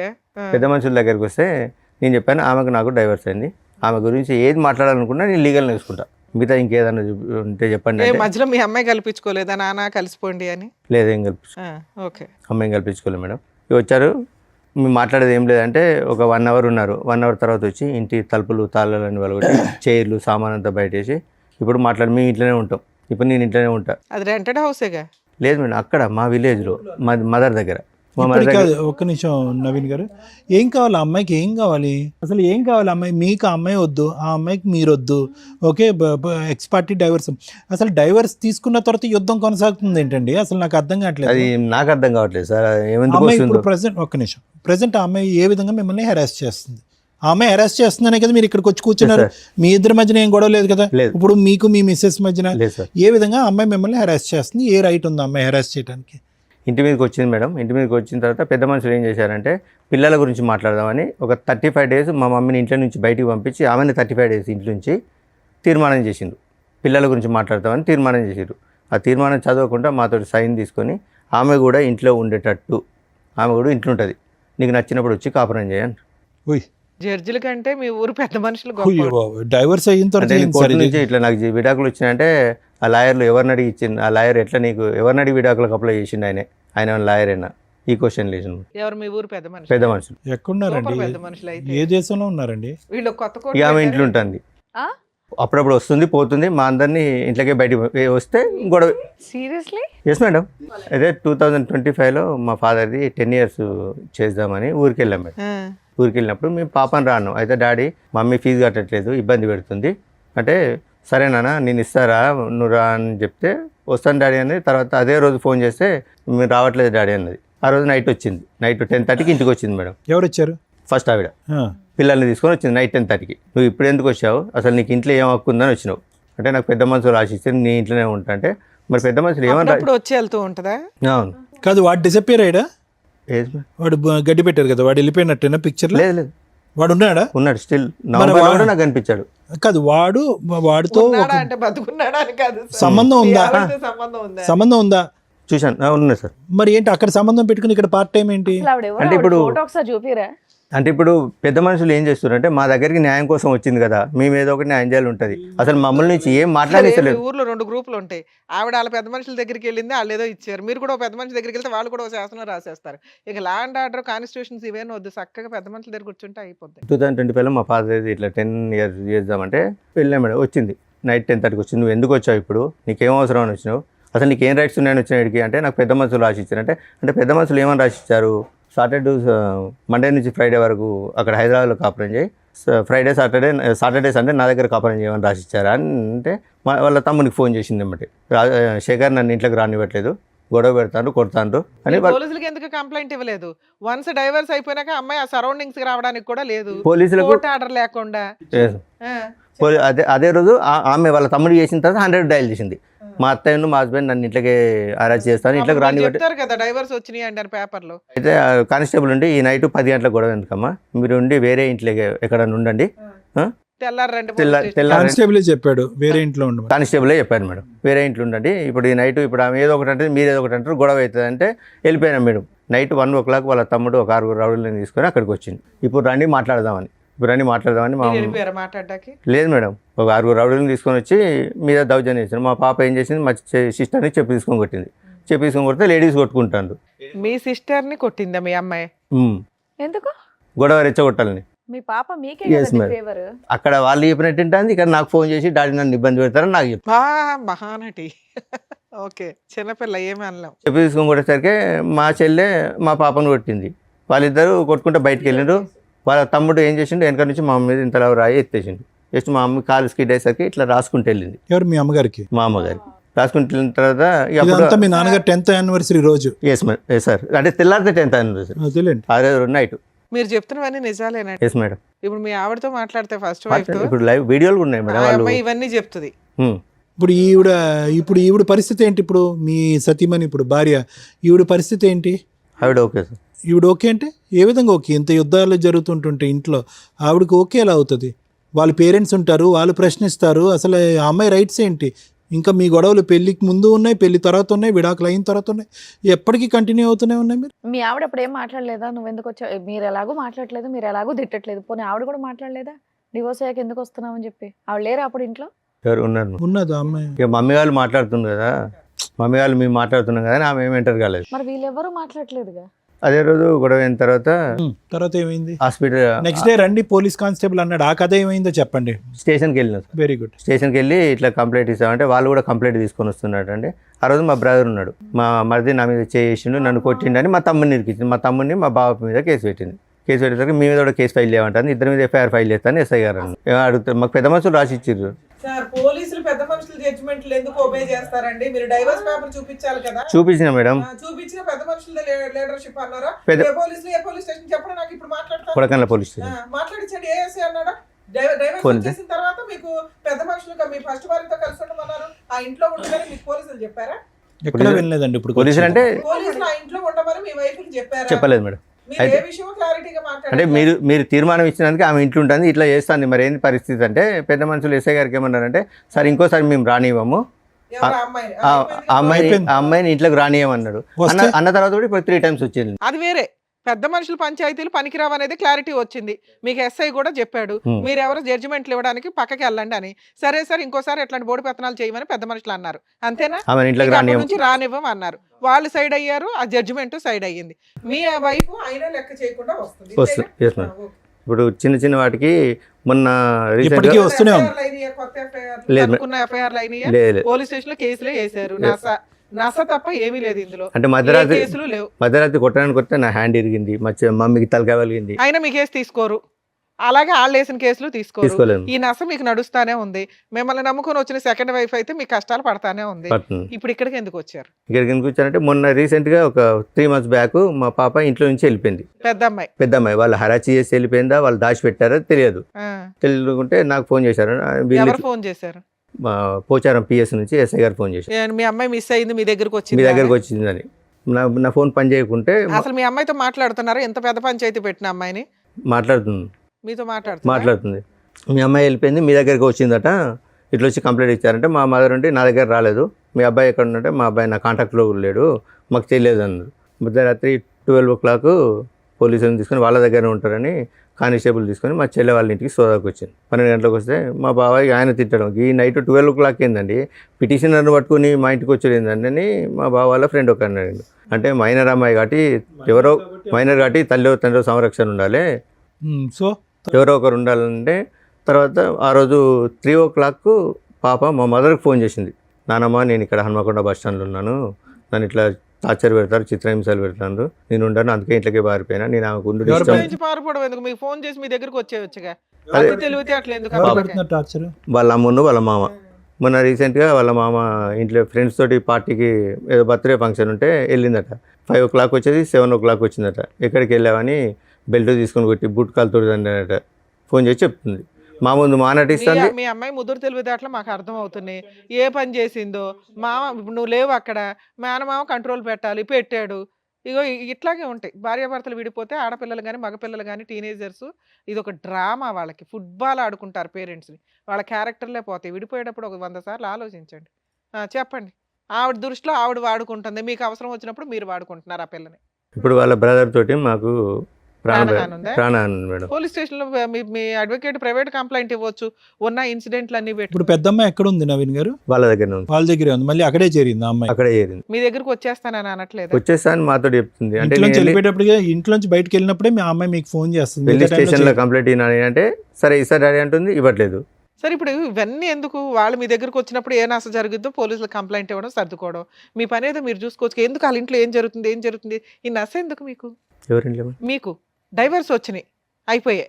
పెద్ద మనుషులు ఏదో పిలిచారు, అది క్లియర్ అయిపోయింది. 4 పీకారు, అది క్లియర్ అయిపోయింది. ఇప్పుడు మీ సెకండ్ వైఫ్తో మీరు ప్రశాంతంగా ఉంటే అప్పుడప్పుడు ఏదో న్యూస్ జరిగిద్ది, దాని మీద అడ్వకేట్ చూసుకుంటారు, పోలీసులు చూసుకుంటారు. దీన్ని ఎందుకు ఇంత రోజు అమ్మాయి ఏం చేస్తుంది, వస్తుందా రాదా, భార్య ఏం చేస్తుందా, వస్తుందా రాదా, ఇంటి మీద బామ్మర్ది ఏం చేస్తాడు, వస్తాడా, 4 వేసుకొని రారా, ఇదెందుకు ఇంత ఆలోచిస్తున్నారు మీరు? మీకు మీ ఫస్ట్ వైఫ్ మీద ఏమన్నా ఫీలింగ్స్ ఇప్పటికీ ఉన్నాయా? లేవు, ఫుల్ స్టాప్. మీ పెద్ద అమ్మాయి మీద మీకు ఏమన్నా అమ్మాయి కావాలి అనేటటువంటిది ఉందా? అమ్మాయి అక్కడ హెరాస్ గురవుతుంది, తల్లిలాగా లైఫ్ నాశనం అవుతుందేమో అని ఆ అమ్మాయిని సేవ్ చేయాలనుకుంటున్నారా? మిమ్మల్ని నమ్ముకుని వచ్చిన సెకండ్ వైఫ్ మీద మీకేమీ లేదా? ఉన్నది మేడం. ఏమంటండి, ఏమన్నా ఉందా? మాకే కోపం వస్తుంది. సెకండ్ వైఫ్కి రావాలి అసలు. ఏంది తింగరగాడిని ఎట్లా పెట్టుకుని కవర్ చేస్తున్నామని సెన్స్ ఉందా? ఉన్నప్పుడు భార్య క్యారెక్టర్ లేదని అంటున్నారు, క్యారెక్టర్ లేని భార్య కావాలంటున్నారు. కూతురేమో ఒకసారి నాకు ఫేవర్, ఒకసారి అమ్మకి ఫేవర్ అంటున్నారు. వాళ్ళు వద్దు అనుకుని డైవర్స్ చేశారు, వచ్చేసింది. అయినా ట్రై చేశారు, రాలేదు.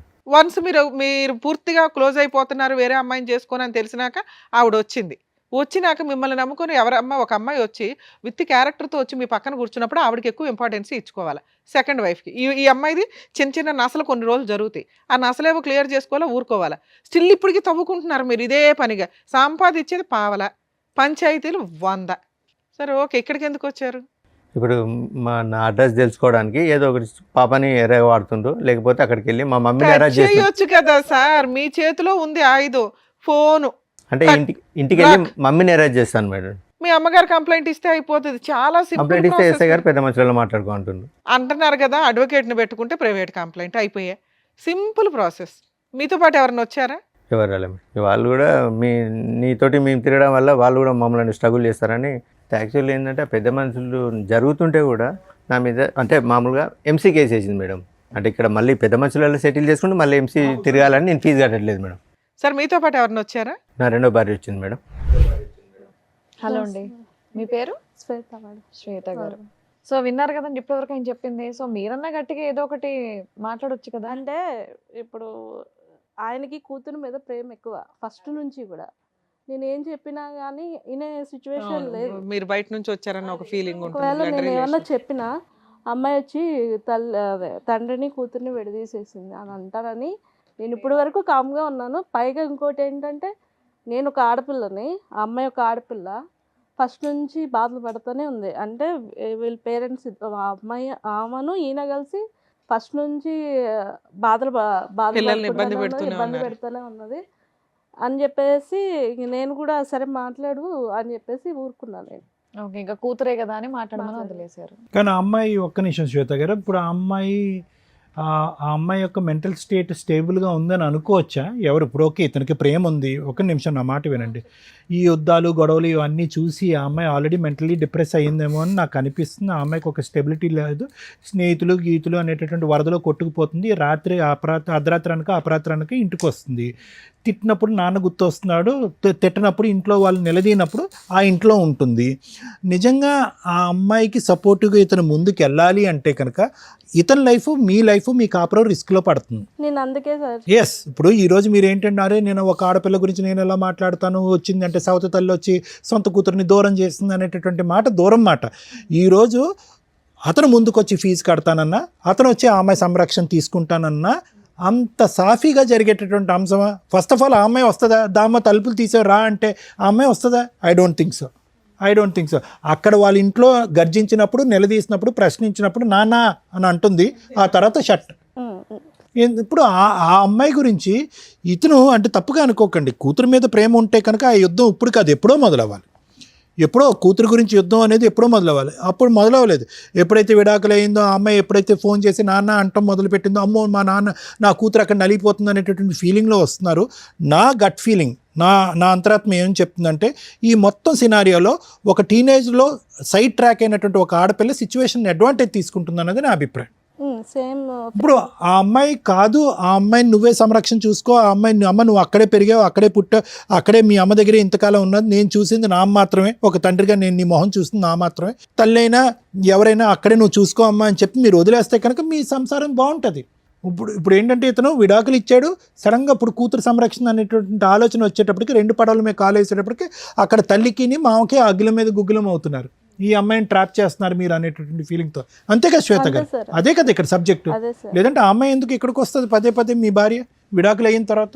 సరే ఇక్కడికి ఎందుకు వచ్చారు మీరు? ఏం కావాలని వచ్చారు? మేము అంటే ఇక్కడ హైదరాబాద్లో ఉంటాము, అత్తయ్య గారు ఊర్లో ఉంటారు. మేము దొరకట్లేదు అని చెప్పి వెళ్ళి అత్తయ్య గారిని కొట్టుడు, పిల్లలు లేకపోతే పిల్లలా? పిల్లలు, ఈ పెద్దమ్మాయి కూడా చెప్పు తీసుకొని కొట్టంటే చెప్పు తీసుకొట్టుడు. ఎందుకమ్మా ఏమని చెప్పి కొడుతున్నారు పెద్దవాడిని? డబ్బులు అడిగిపో. అదే డబ్బులా? డబ్బులు అడిగిపో. మెయింటెనెన్స్ కాదు మేడం, అదే డబ్బులు అంతే. డబ్బు ఎంతో కొంత ఫీజులు కూడా కాదు, వాళ్ళు ఖర్చులకి డబ్బులు అడిగిపో. నువ్వు ఎందుకు కొట్టావు, నువ్వు ఎందుకు ఇయ్యో అని చెప్పేసి పెద్ద పాప వెళ్ళి, చిన్నదంటే తెలీదు తనకి, పెద్దది వెళ్ళి కొట్టుకుపో అంటే వెళ్ళి కొట్టడం. మరి అదే పాప నాయనమ్మ నేను ఇక్కడ ఉన్నాను, బస్ స్టాండ్ లో ఉంది, నా పరిస్థితి బాగాలేదని చెప్పి ఫోన్ చేసి, ఇప్పుడు మా నంబర్స్ ఏం లేవు తన దగ్గర సార్ మాకు చేయడానికి. నాయనమ్మే హెల్ప్ కోరినటువంటి అమ్మాయి ఈ రోజు నాయనమ్మని కొడుతుందని అంటున్నారు కదా?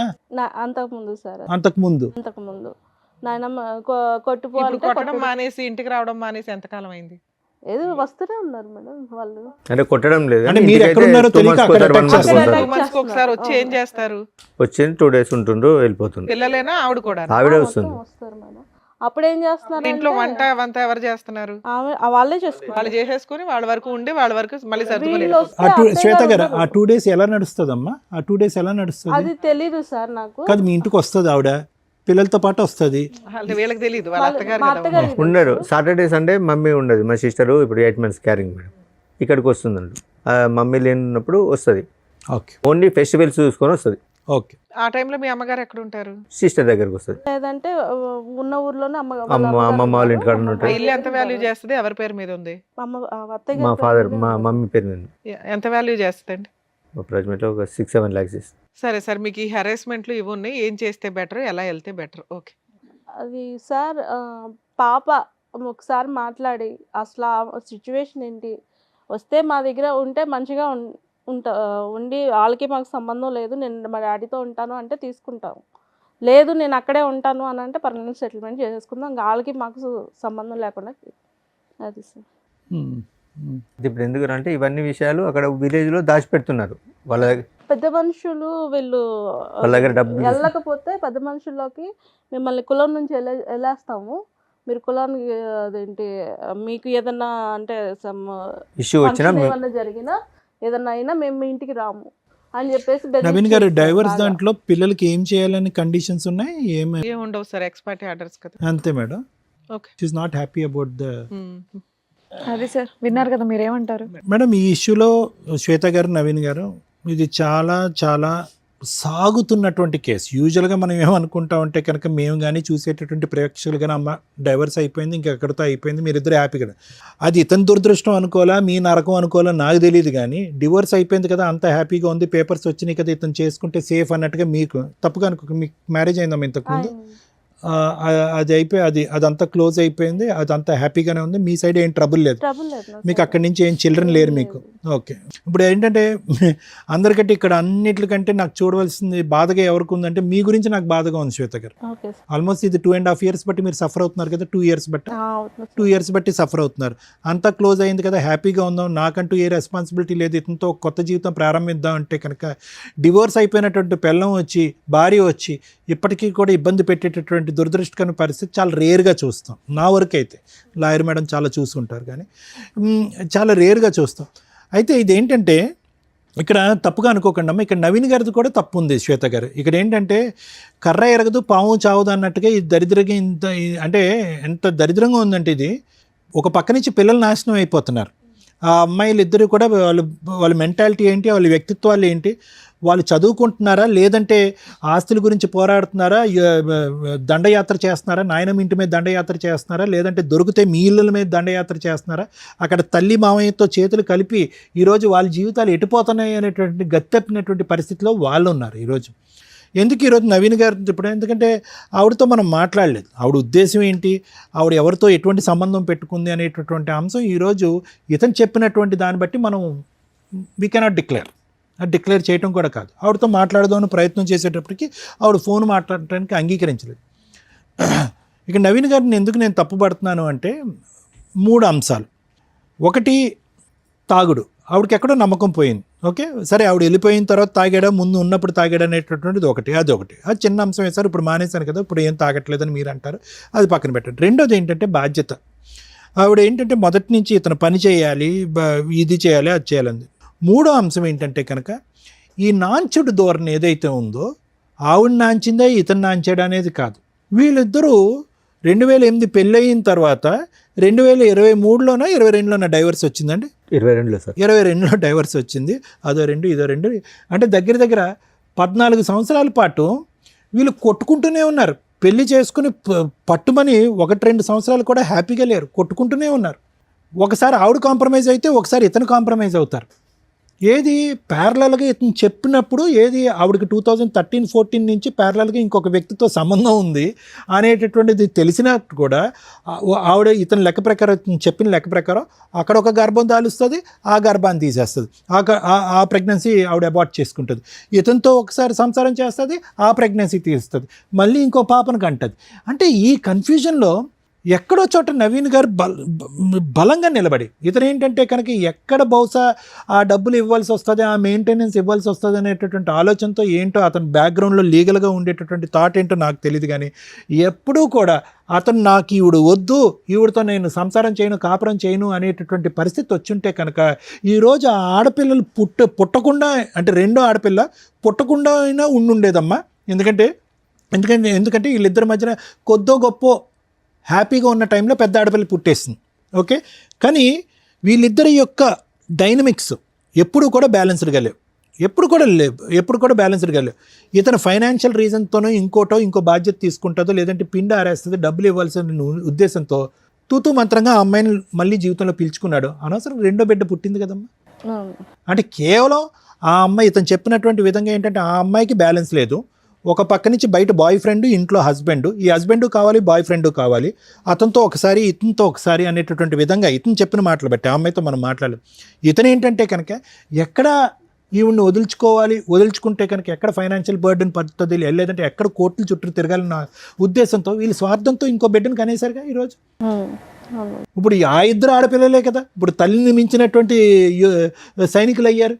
ఆ తల్లి చేసేటటువంటి యుద్ధకాండ దహనకాండ కంటే వాళ్ళిద్దరూ దాడి చేస్తున్నారుగా, నాయనమ్మ మీద పెట్టి కొట్లాడుతున్నారు కదా. అది డబ్బుల గురించా, ఆస్తి గురించా, లేదంటే వాళ్ళకి సరైనటువంటి న్యాయం జరగలేదు అనే ఉద్దేశంతోనే వాళ్ళు అటాక్ చేస్తున్నారు. ఈరోజు వాట్ ఎవర్ ద డైవర్స్ ఏదైతే ఉందో, ఎక్స్పార్టీ డైవర్స్ వచ్చిందో అందులో ఉండేటటువంటి కండిషన్తో మేమిద్దరం భార్యాభర్తలుగా విడిపోయామనే కానీ ఇతని పిల్లలకి ఎటువంటి న్యాయం చేయట్లేదు అనేటటువంటి ఉద్దేశంతో ఆ తల్లి వాళ్ళని ఉసుగొలుపుతుంది. వాళ్ళు న్యాయపరమైనటువంటి విధంగానే ముందుకు వస్తున్నారు. మాకేంటి ఏంటి, మాకేంటి, మా పోషణ ఏంటి, మా ఆలోచన ఏంటి, మా భవిష్యత్తు ఏంటి, మా పెళ్ళిళ్ళు ఏంటి అనేటటువంటి ఆ విషయం గురించి లెక్క తేల్చుకోవాలి కానీ నవీన్ గారు. అవునండి. ఇక్కడ ఏంటి ఆవిడ వచ్చి ఇక్కడ ఏంటి నాకు నువ్వు భర్తగా కావాలి, డైవర్స్ మాట పక్కన పెట్టు, నేనే నీతో కాపురం చేస్తాను, నువ్వు సెకండ్ భారీగా నువ్వెవరు అనే మాట ఆవిడ అన్నట్లే. ఇప్పుడు వచ్చేటటువంటి అంశం మనకు తెలియనటువంటి సీక్రెట్ ఏదన్నా ఉంది అంటే కనుక ఆ పిల్లల భవిష్యత్తు దృష్ట్యా ఏం న్యాయం చేశారు అలాంటప్పుడు పిల్లల్ని కనకూడదు. అది ఇక్కడ వచ్చేటటువంటి లైవ్లో ఉండేటటువంటి గొడవ. అది ఈ మధ్యలో ఏమవుతుందంటే ఓకే ఇవన్నీ లీగల్ పరమైనటువంటి అంశాలు, నాకు ఉన్నటువంటి పరిజ్ఞానం ఆ మాత్రమే, ఆ అంశం నేను పక్కన పెడతాను. కానీ ఇక్కడ తేల్చుకోవాల్సిన ప్రేక్షకులకు ప్రత్యేకంగా చెప్పేటటువంటిది అంశం ఏంటంటే భార్యాభర్తల మధ్యన మీ ఇద్దరి మధ్యన ఏమైనా డిఫరెన్సెస్ ఉంటే ఐదర్ మీడియేషన్ కానీ లేదంటే కౌన్సిలింగ్ ద్వారా కలిసే అన్నటువంటి ప్రయత్నం చేయండి, లేదంటే లీగల్ పరమైనటువంటి స్టెప్స్ తీసుకుని విడిపోవటానికైనా ప్రయత్నం చేయండి. ఏదైనా కూడా త్వరగా జరగాలి. ఆ న్యాయం కలిసి ఉండేటటువంటి న్యాయం అయినా త్వరగా జరగాలి, లేదంటే విడిపోయేటటువంటి న్యాయం అయినా జరగాలి. ఎందుకంటే ఇందులో ప్రత్యేకంగా ఈ యుద్ధంలో పిల్లలు పావులు అవుతారు, ఫైనల్గా పిచ్చి వాళ్ళు అవుతారు. ఇప్పుడు చూడండి ఆ పిల్లలు పెద్ద అమ్మాయి ఖచ్చితంగా నేను చెప్తున్నాను, ఆ అమ్మాయి మానసికపరమైనటువంటి స్టెబిలిటీ మీద ఒక క్వశ్చన్ మార్క్ ఉంది, చదువు సంధ్యల మీద ఎటువంటి దృష్టి పడుతుంది అనేటటువంటి అంశం మీద ఒక క్వశ్చన్ మార్క్ ఉంది, వ్యక్తిత్వం ఏం మారిపోతుంది అనేటటువంటి దాని మీద క్వశ్చన్ మార్క్ అవుతుంది. ఎందుకంటే ఉదయం లేచిన దగ్గర నుంచి సాయంత్రం వాళ్ళకి ఫుల్ టైం ఎజెండా ఏదన్నా ఉంది అంటే తండ్రి ఎక్కడ ఉన్నాడు, ఆ అమ్మాయి పెళ్లి చేసుకున్న శ్వేత ఎక్కడుంది, వాళ్ళిద్దరు దొరుకుతారా, లేదంటే వాళ్ళు దొరకనప్పుడు ఆ ఇంటి మీద దాడి చేద్దాం. మాకేం రావాల్సినటువంటిది కరెక్టే, వాళ్ళు ఫైట్ చేసేటటువంటిది బహుశా వాళ్ళు ఆడపిల్లలు ఫైట్ చేసేటటువంటి దాంట్లో న్యాయం ఉందండి. ఎందుకంటే మీరిద్దరు సుఖ సంతోషాలని సింపుల్గా డైవర్స్ వచ్చేసింది, మీరిద్దరు హ్యాపీగా ఉన్నారు, రేపో మాపో మీకు ఒక పిల్లో పుడుతుంది, మా పరిస్థితి ఏంటి అనేటటువంటి అభద్రత గురించి మాట్లాడుతున్నారు ఆ పిల్లలు. దానివల్ల వాళ్ళు మానసికంగా డిజాస్టర్ అయిపోతున్నారు. దాంతోపాటు ఏంటంటే వాళ్ళ అమ్మ ఒక పక్క నుంచి వాళ్ళ మావయ్య ఒక పక్క నుంచి వాళ్ళిద్దరు బ్రెయిన్లో ఫీడింగ్ ఇచ్చేటప్పటికి ఇద్దరు ఆడపిల్లల యొక్క మానసిక పరిస్థితి కంప్లీట్గా ఇంబ్యాలెన్స్ అయింది. సో నా వరకు ఏంటంటే ఎవరైనా కూడా దయచేసి పిల్లల మీద ఇటువంటి ప్రభావం పడేంతవరకే యాజ్ ఇట్ ఈస్ టీనేజ్లో ఉండేటటువంటి ఆడపిల్లలైనా అబ్బాయిలైనా వాళ్ళ యొక్క ఎడ్రినర్జిక్ రెస్పాన్స్ వల్ల వాళ్ళు కొద్దిగా హైపర్గానే ఉంటారు, అడ్వెంచరస్గానే ఉంటారు, ఛాలెంజింగ్గానే ఉంటారు, స్టబర్న్గా ఉంటారు, మొండిగా. ఇవన్నీ కూడా హార్మోన్ పరమైనటువంటి మార్పు. కానీ అది 30% అయితే కనుక ఇటువంటి మానసిక పరిస్థితి క్రియేట్ చేసేటటువంటి తల్లిదండ్రులు మన స్వార్థపూరితమైనటువంటి ఆలోచనల గురించి ఈరోజు అమ్మాయి ఖచ్చితంగా డబుల్ గేమ్ ఆడట్లే. పెద్ద అమ్మాయి ఇంట్లో వాళ్ళ అమ్మ నాన్న గర్జించినప్పుడు లేదంటే వాళ్ళ అమ్మని మామయ్య గర్జించినప్పుడు ఒక విధంగా. సో నేను అనేది అంటే అది ఒక అంశం అండి నేను ప్రత్యేకంగా చెప్పేది. రెండోది ఏంటంటే ఇప్పటికీ కూడా నాకు తెలిసినటువంటి కొద్దిపాటి పరిజ్ఞానంతో నవీన్ గారు ఈరోజు ఖచ్చితంగా మీరు అనుకుంటే కనుక ఇది ఈజీగా తేల్చుకోవచ్చు, ఇది పెద్ద కష్టం కాదు. మీరు కూడా ధైర్యంగా వెళ్ళి పోలీస్ స్టేషన్లో అనవసరంగా డైవర్స్ అయిపోయిన తర్వాత మా భార్య వచ్చి మా మీద హెరాస్ చేస్తుంది, పిల్లల ద్వారా మా మీద దాడి చేపిస్తుంది అనేటటువంటి విధంగా మీరు పోలీస్ స్టేషన్లో కేసు పెడితే కనుక ఇది ఎక్కడో చోట గీత గీయచ్చు. కానీ మీకున్న భయం ఏంటంటే బహుశా ఇక్కడ ఏంటంటే ఎంతో కొంత లెక్క చెప్పో ఫైనాన్షియల్గా వాళ్ళకి ఒక అడ్వాంటేజ్ ఇచ్చో లేదంటే ఒక భవిష్యత్తు పరమైనటువంటి ఒక గ్యారంటీ ఇచ్చో మీరు బయటపడాలి. దానికి మీరు మెంటల్గా ప్రిపేర్ అవ్వలేదు. పెద్ద పాప పాడైపోతుంది, అక్కడ హెరాస్మెంట్ గురవుతుంది, వాళ్ళ అమ్మ దారిలో నడుస్తుంది కాబట్టి నేను పెద్ద పాప మీద జాలి చూపెడుతున్నానంటే కన్న కూతురు కాబట్టి మీకు ఆ ఫీలింగ్ ఉంటుంది. కానీ అది ఇక్కడ ప్రయారిటీగా మాట్లాడవలసినటువంటి అంశం కాదు, అది మనస్ఫూర్తిగా మీ ఆలోచన కూడా కాదు. ఎక్కడ పిల్లలకి లెక్క చెప్పాలో, ఏ విధంగా వాళ్ళు భవిష్యత్తును నిలబెట్టాలో, ఏ విధంగా బాధ్యత తీసుకోవాలో, ఏ విధంగా పెళ్ళిళ్ళు చేయాలో, ఏ విధంగా వాళ్ళిద్దరికి ఒక ఫైనాన్షియల్ స్టెబిలిటీ ఇవ్వాలో అనేటటువంటి ఈ ఎజెండాను చూసి బహుశా మీరు భయపడుతూ ఆ హెరాస్మెంట్కి ఒక పక్క నుంచి మీరు దాసోహం అంటున్నారే కానీ ఆ బ్యాలెన్స్ ఆ లెక్క అనేటటువంటిది తేల్చుకోవటానికి మీరు ఇష్టపడండి. మీరు ఎప్పుడైతే కనుక ఆ లెక్క అనేటటువంటి తేల్చుకుంటారో ఈ కాన్స్టెంట్గా మీ భార్య దగ్గర నుంచి కానీ మీ కూతురుల దగ్గర నుంచి కానీ మీకు కానీ మీ అమ్మగారి మీద కానీ జరిగేటటువంటి హెరాస్మెంట్కి ఫుల్ స్టాప్ చెప్పలేరు అనేటటువంటిది నా అభిప్రాయం. Thank you sir. Madam sir ఇప్పుడు ఏమైనా కేసులు పెండింగ్ ఉన్నాయా? ప్రజెంట్ ఏం లేవు. మొదటి భార్య హక్కులు వర్సెస్ రెండో భార్య హక్కులు వర్సెస్ భర్త హక్కులు, వీటి గురించి కొంచెం బేసిక్ నాలెడ్జ్ ఉంటే ఈ కేసు ఇక్కడ దాకా వచ్చేదే కాదు. ఇక్కడ అప్రిషియేట్ చేయాల్సిన వ్యక్తి ఎవరు అంటే సెకండ్ వైఫ్. ఎందుకు అంటే ఒక వ్యక్తిని నమ్మి ఆల్రెడీ ఫస్ట్ ఏదో డైవర్స్ అవుతాయి, సెకండ్ వ్యక్తిని నమ్మినప్పుడు ఏం చూసింది అంటే డైవర్స్ పేపర్ చూసింది. ఏంటి డైవర్స్ పేపర్స్? ఎక్స్పార్టీ ఆర్డర్స్ వస్తే ఆ ఆర్డర్ లీగల్గా వ్యాలిడా అంటే ఆఫ్టర్ 6 months చేసుకునే మ్యారేజ్ లీగల్గా వ్యాలిడ్. ఇప్పుడు వాళ్ళ ఫస్ట్ వైఫ్ ఛాలెంజ్ చేసి అపీల్ కోర్టులో హైకోర్టులో ప్రొసీడ్ అయితే మీరు చాలా న్యూస్ల్లో చూస్తూ ఉంటారు, డైవర్స్ కేసు పెండింగ్ ఉండగా మ్యారేజ్ వ్యాలిడ్ అని. సగం ఇన్ఫర్మేషనే మీకు తెలుసు. ఇలాంటిది వ్యాలిడ్. ఎలాంటిది? అతను ఎక్స్ పార్టీ ఆర్డర్సో ఏదో తెచ్చుకున్నాక 6 మంత్స్ దాటిపోయినాక వాళ్ళు డైవర్స్ కేసు హైకోర్టులో అప్పీల్‌కి వేసుకున్నప్పుడు, ఈ మ్యారేజ్ డిలే లేతే లోయర్ కోర్ట్‌లోనే రీఓపెన్ చేసినప్పుడు డిలే అయిపోయింది. లిమిటేషన్ అయిపోయింది. లిమిటేషన్ తర్వాత చేసుకునే మ్యారేజ్ లీగల్‌గా వ్యాలిడ్. సో, ఆ డైవర్స్ కేస్ కంటిన్యూ అవుతూనే ఉంటది. ఫైనల్‌గా జడ్జి గారు అట్లాంటి కేసుల్లో కొంత కాంపెన్సేషన్ ఆర్డర్ చేస్తారే తప్ప, ఈ సెకండ్ మ్యారేజ్ వ్యాలిడ్ కాదు అని అనరు. సో, ఎవరన్నా జెంట్స్ గాని, లేడీస్ గాని మీకు X party orders, divorce copies కనుక చూపిస్తే 6 మంత్స్ కంప్లీట్ అయిందా లేదా చూసుకొని ఆఫ్టర్ 6 మంత్స్ మ్యారేజ్ చేసుకోండి. అది లీగల్‌గా వ్యాలిడ్. ఫస్ట్ వైఫ్ కానీ, ఫస్ట్ హస్బెండ్ గానీ ఫైటింగ్ చేస్తున్నా కూడా మీకు ప్రాబ్లమ్ లేదు. అవి ఫర్దర్‌గా నడుస్తూ ఉంటాయి. కానీ యూజ్ ఏముంది? ఇప్పుడు ఈ సెకండ్ వైఫ్ హరాస్మెంట్ పడుతున్నట్టు లెక్క. ఆ అమ్మాయికి వేరే ఆప్షన్ లేదు. ఇక్కడ భర్త మంచోడా, చెడ్డోడా, భర్తతో హ్యాపీనెస్ ఏముంది? ఈ మంచి చెడుల గురించి ఆలోచించడం కంటే భర్త ఉంటాడా, ఓడతాడా అనే కన్‌ఫ్యూజన్‌లోకి వెళ్ళిపోతుంది. ఎందుకంటే భర్త హ్యాపీగా లేడు. ఫైనాన్షియల్‌గా సంపాదించడం మీద కాన్సంట్రేషన్ లేదు. సెకండ్ వైఫ్‌ని బాగా చూసుకునే విధం మీద కాన్సంట్రేషన్ లేదు.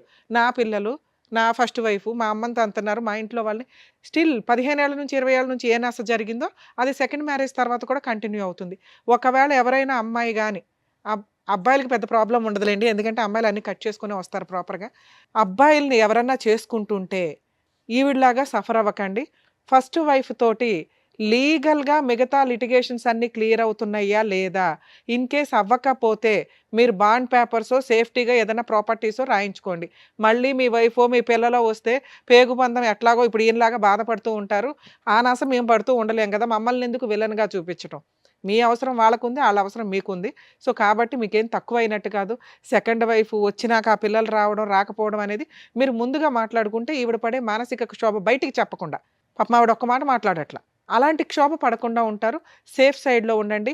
ఎక్స్ పార్టీ ఆర్డర్స్ తీసుకునేటప్పుడే ఇలాంటి వ్యక్తితోటి 6 మంత్స్ తర్వాత మ్యారేజ్ చేసుకుంటూ ఫస్ట్ వైఫ్‌తో ఫుల్ అండ్ ఫైనల్ సెటిల్మెంట్ అవ్వకపోతే నువ్వేంటి, నీ పిల్లలేంటి, మీ ఆస్తులేంటి, నాకేంటి. ఇది రాసుకొని ఒకవేళ మీ నసేదన్నా ఉంటే బయట చూసుకొని గుమ్మం లోపలికి తీసుకురావద్దు. నన్ను ఇన్వాల్వ్ చేయొద్దు. అలా సేఫ్‌గా చూసుకోగలిగితే చేసుకో, లేకపోతే ఇంకో సంబంధం చూసుకోవడం బెటర్ అండి అని క్లియర్‌గా మాట్లాడుకోండి.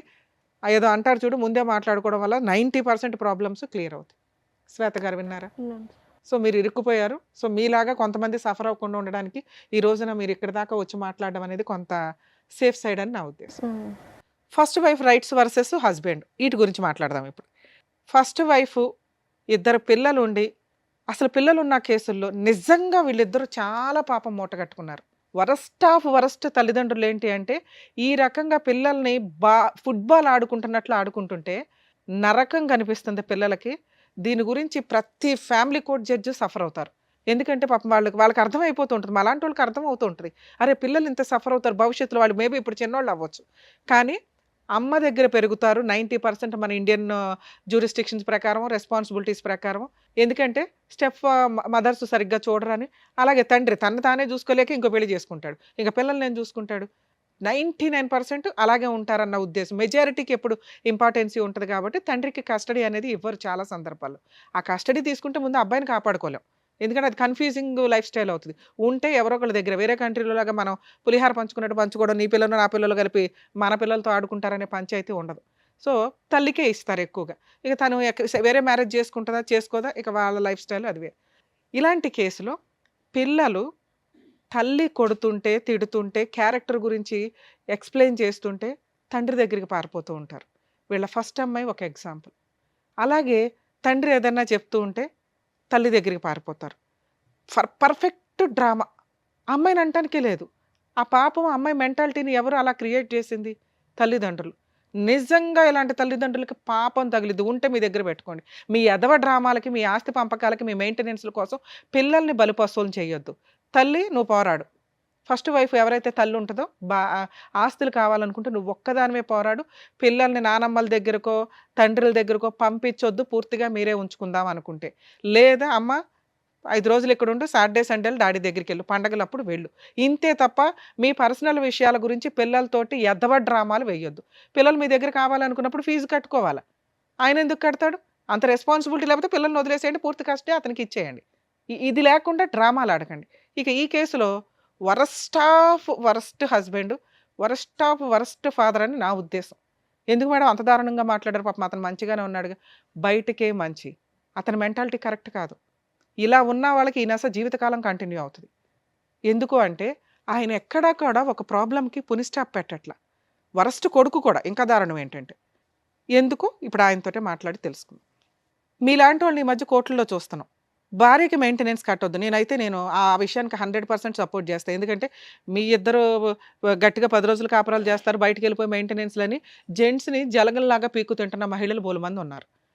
వాళ్ళు నా దృష్టిలో నేను చాలా ఇబ్బందిగా అనుకుంటాను. ఆ మాట అనటం బాగుండదు. కానీ జాబులు చేసుకోవాలా, ఇండివిజువల్గా బతకాలా, కుదిరితే ఫుల్ అండ్ ఫైనల్ సెటిల్మెంట్ చేసుకోవాలా, లేదా భర్తతో కలిసి సర్దుకుపోవాలా. భర్త ఎందుకు పోషించాలి? నువ్వు కూడా పోషించవచ్చు. చదువుకుంటున్నావు, జాబులు చేస్తున్నావు, కుటుంబాన్ని లేడీస్ కూడా పోషించవచ్చు అనేది నా ఉద్దేశం. ఎప్పుడు మంచి భర్త అయితే. మీరు ఎక్కడ మంచి భర్త? ఏమయ్యా నీ శాలరీ ఎంత అంటే, మేడం మా ఆవిడకి అక్రమ సంబంధం ఉంది అందుకే సరిగ్గా చేయలే.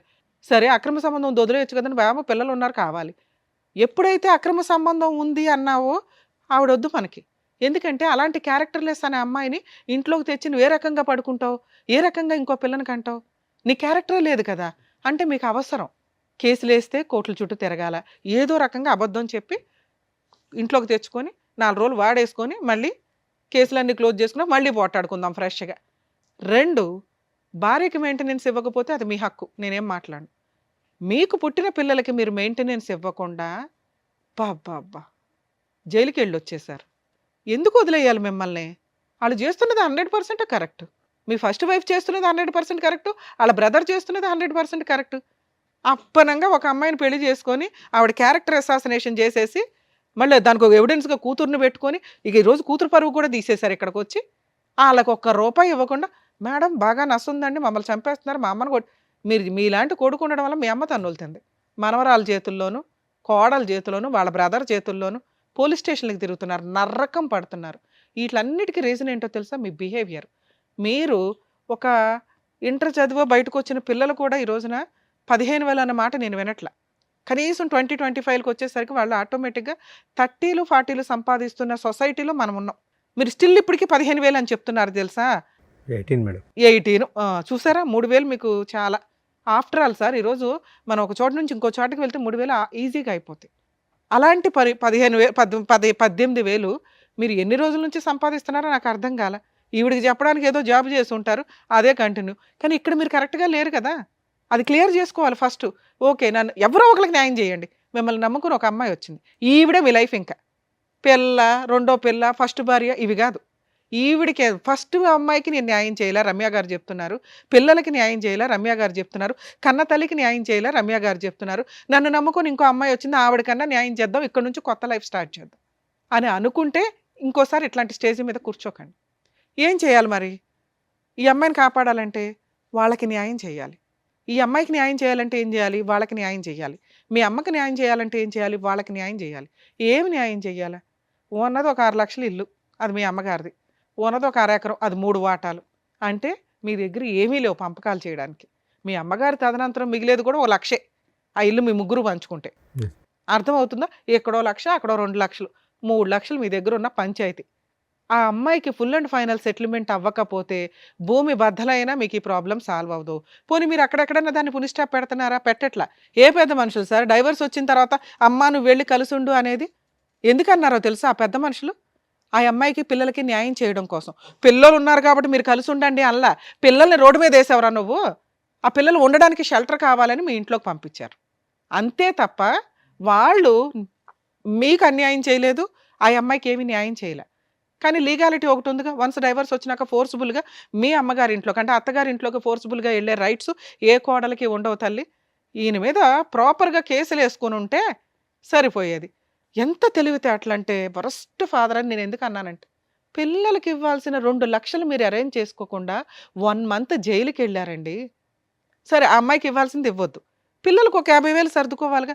మేడం నేను 50,000 ఇస్తానండి. వాళ్ళు మొత్తం ఏ కోర్టు కూడా మీకున్న 1,50,000 2 లక్షల ఎరియర్స్లో మేడం నేను 2 రోజులు 50,000 కడతాను అంటే ఖచ్చితంగా మీకు టైం ఇస్తారు. సరేనా 50 కట్టండి, 1 వీక్లో కట్టే అంటారు తప్ప ఎన్ని డేట్లు ఇస్తారో తెలుసా? ఎందుకంటే ఆ అమ్మాయికి పిల్లలకి న్యాయం చేయాలి. ఎందుకంటే ఎవరో అని అర్థమైపోద్ది వాళ్ళకి.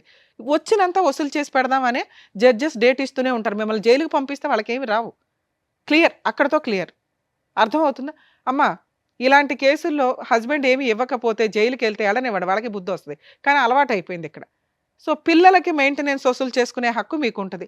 ఈ రకంగా నసగా వెళ్ళటం కరెక్ట్ కాదు. ఎందుకంటే ఇప్పుడు ఈ ఎఫెక్ట్ మీ జీవితం మీద పడింది, ఇతని జీవితం మీద పడింది, పిల్లల మీద పడుతుంది.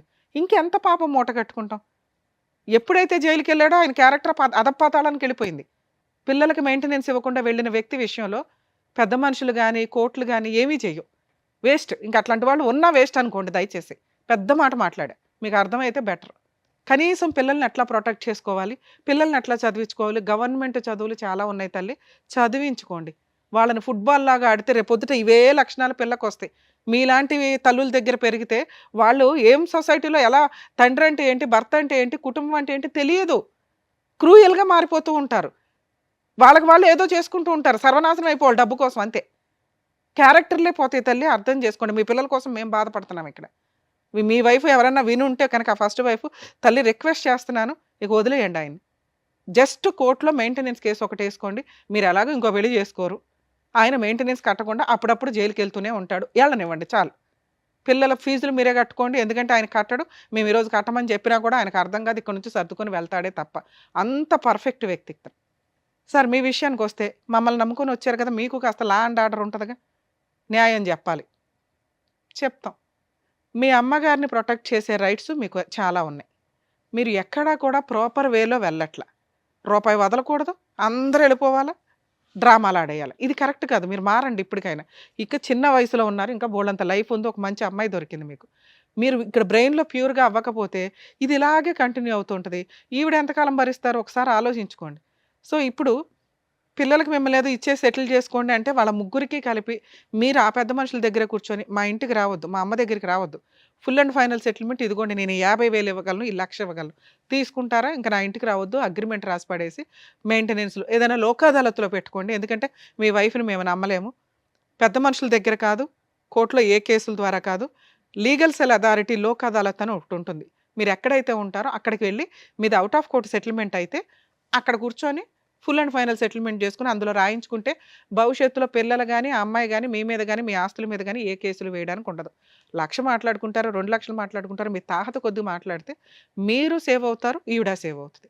ఇక 2, మేడం వాళ్ళు ఒప్పుకోలేదు, నా తాహత అంతే, నేను 1,00,000 ఇస్తానన్నాను, వాళ్ళు యాక్సెప్ట్ చేయలేదు, వాళ్ళు 50,00,000 అడుగుతున్నారు, నేను ఎక్కడో అప్పు చేసి మా తమ్ముడు వీళ్ళు వాళ్ళు తలా పంచాయతీ పెడితే 2,00,000 అయినాయి, అయినా వాళ్ళు ఒప్పుకోవట్లేదు అంటే మీ అమ్మగారి చేత కోర్టులో మీకు ఒక అడ్వకేట్ని పెట్టుకోండి. ఫస్ట్ అడ్వకేట్ ద్వారా మీ అమ్మగారి చేత ఒక డొమెస్టిక్ వైలెన్స్ కేసు కానీ, ఇంజెక్షన్ ఆర్డర్ కానీ, రిస్ట్రైన్ ఆర్డర్ అంటారు, నా సరౌండింగ్కి వీళ్ళు ఎవరు రావద్దు, ఎవరైతే ఫోర్స్ఫుల్గా వస్తున్నారో ఆ వ్యక్తులు రావద్దు అని చెప్పి కోర్టులో కేసు ఫైల్ చేసుకునే రైట్స్ మీ అమ్మగారికి ఉంటే ఆవిడ తరపున మీరు ఒక అడ్వకేట్ని పెట్టి ఒక కంప్లైంట్ వేయించండి.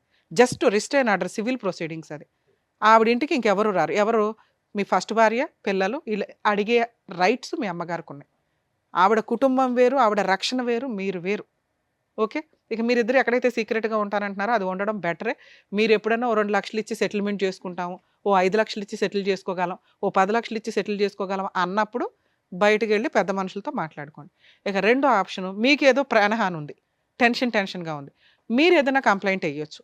ప్రైవేట్ కంప్లైంట్ అంటారు. ఎందుకంటే మీ దగ్గర అంతకుముందు ప్రాబ్లమ్స్ అయినవి ఉన్నాయి కదా, అవన్నీ కూడా ఎవిడెన్స్లు పెట్టుకొని జస్ట్ ఎప్పుడైనా మీరు బయటకు దొరికేశారు, బయటకు దొరుకుతున్నాం అనిపిస్తే ప్రైవేట్ కంప్లైంట్ ఫైల్ చేయండి. మీకు కూడా ప్రొటెక్షన్ వస్తుంది. మీ మదర్ది వేరే, మీరు ఉండవసరం లేదు, అడ్వకేట్ని పెట్టి వేయించండి. మీ మదర్ తరపున లాయర్ ఫైట్ చేస్తారు, మీ మదర్ కూడా కోర్టులకు వెళ్ళవసరం. మీ తరపున వచ్చి మీరు అడ్రస్ చెప్పాల్సి వస్తుంది. కాబట్టి మీరు ఇప్పుడు వేసుకుంటారా, తర్వాత వేసుకుంటారా, మీ ఇష్టం. మీరు కూడా ప్రొటెక్షన్ కోసం ప్రైవేట్ కంప్లైంట్ వేసుకోవాలి.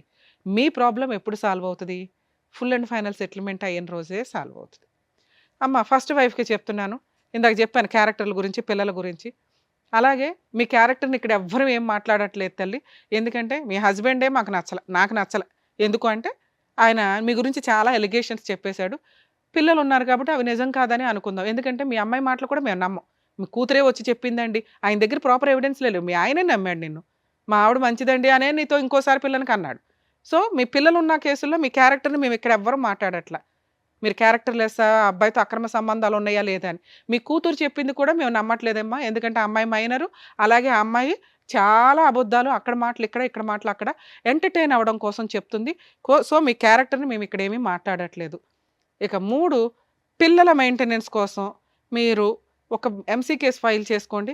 ఆయన దొరికితే జైలుకి వెళ్తూ ఉంటాడు. ఇట్లాంటివి ఆయన్ని జైలుకి పంపించడానికే మీరు చూసుకుంటూ ఉండండి ఆ ఎంసీ ద్వారా, లేదా అప్పుడు ఫుల్ అండ్ ఫైనల్ సెటిల్మెంట్ చేసుకుంటాడు. దయచేసి అత్తగారి దగ్గరికి వెళ్ళకండి అమ్మా, ఎందుకంటే ఆవిడే ముసలావిడ.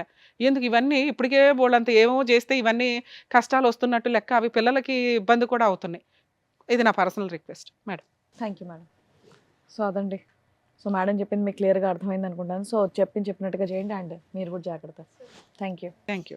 So thank you so much sir. Thank you so much madam. Naveen Kumar గారు ఆయన సమస్య చెప్పుకోవడానికి వచ్చారు. ఏం చేస్తే బాగుంటుందని చెప్పినందుకు థ్యాంక్ యూ సో మచ్. మరో కథతో మళ్ళీ కలుద్దాం.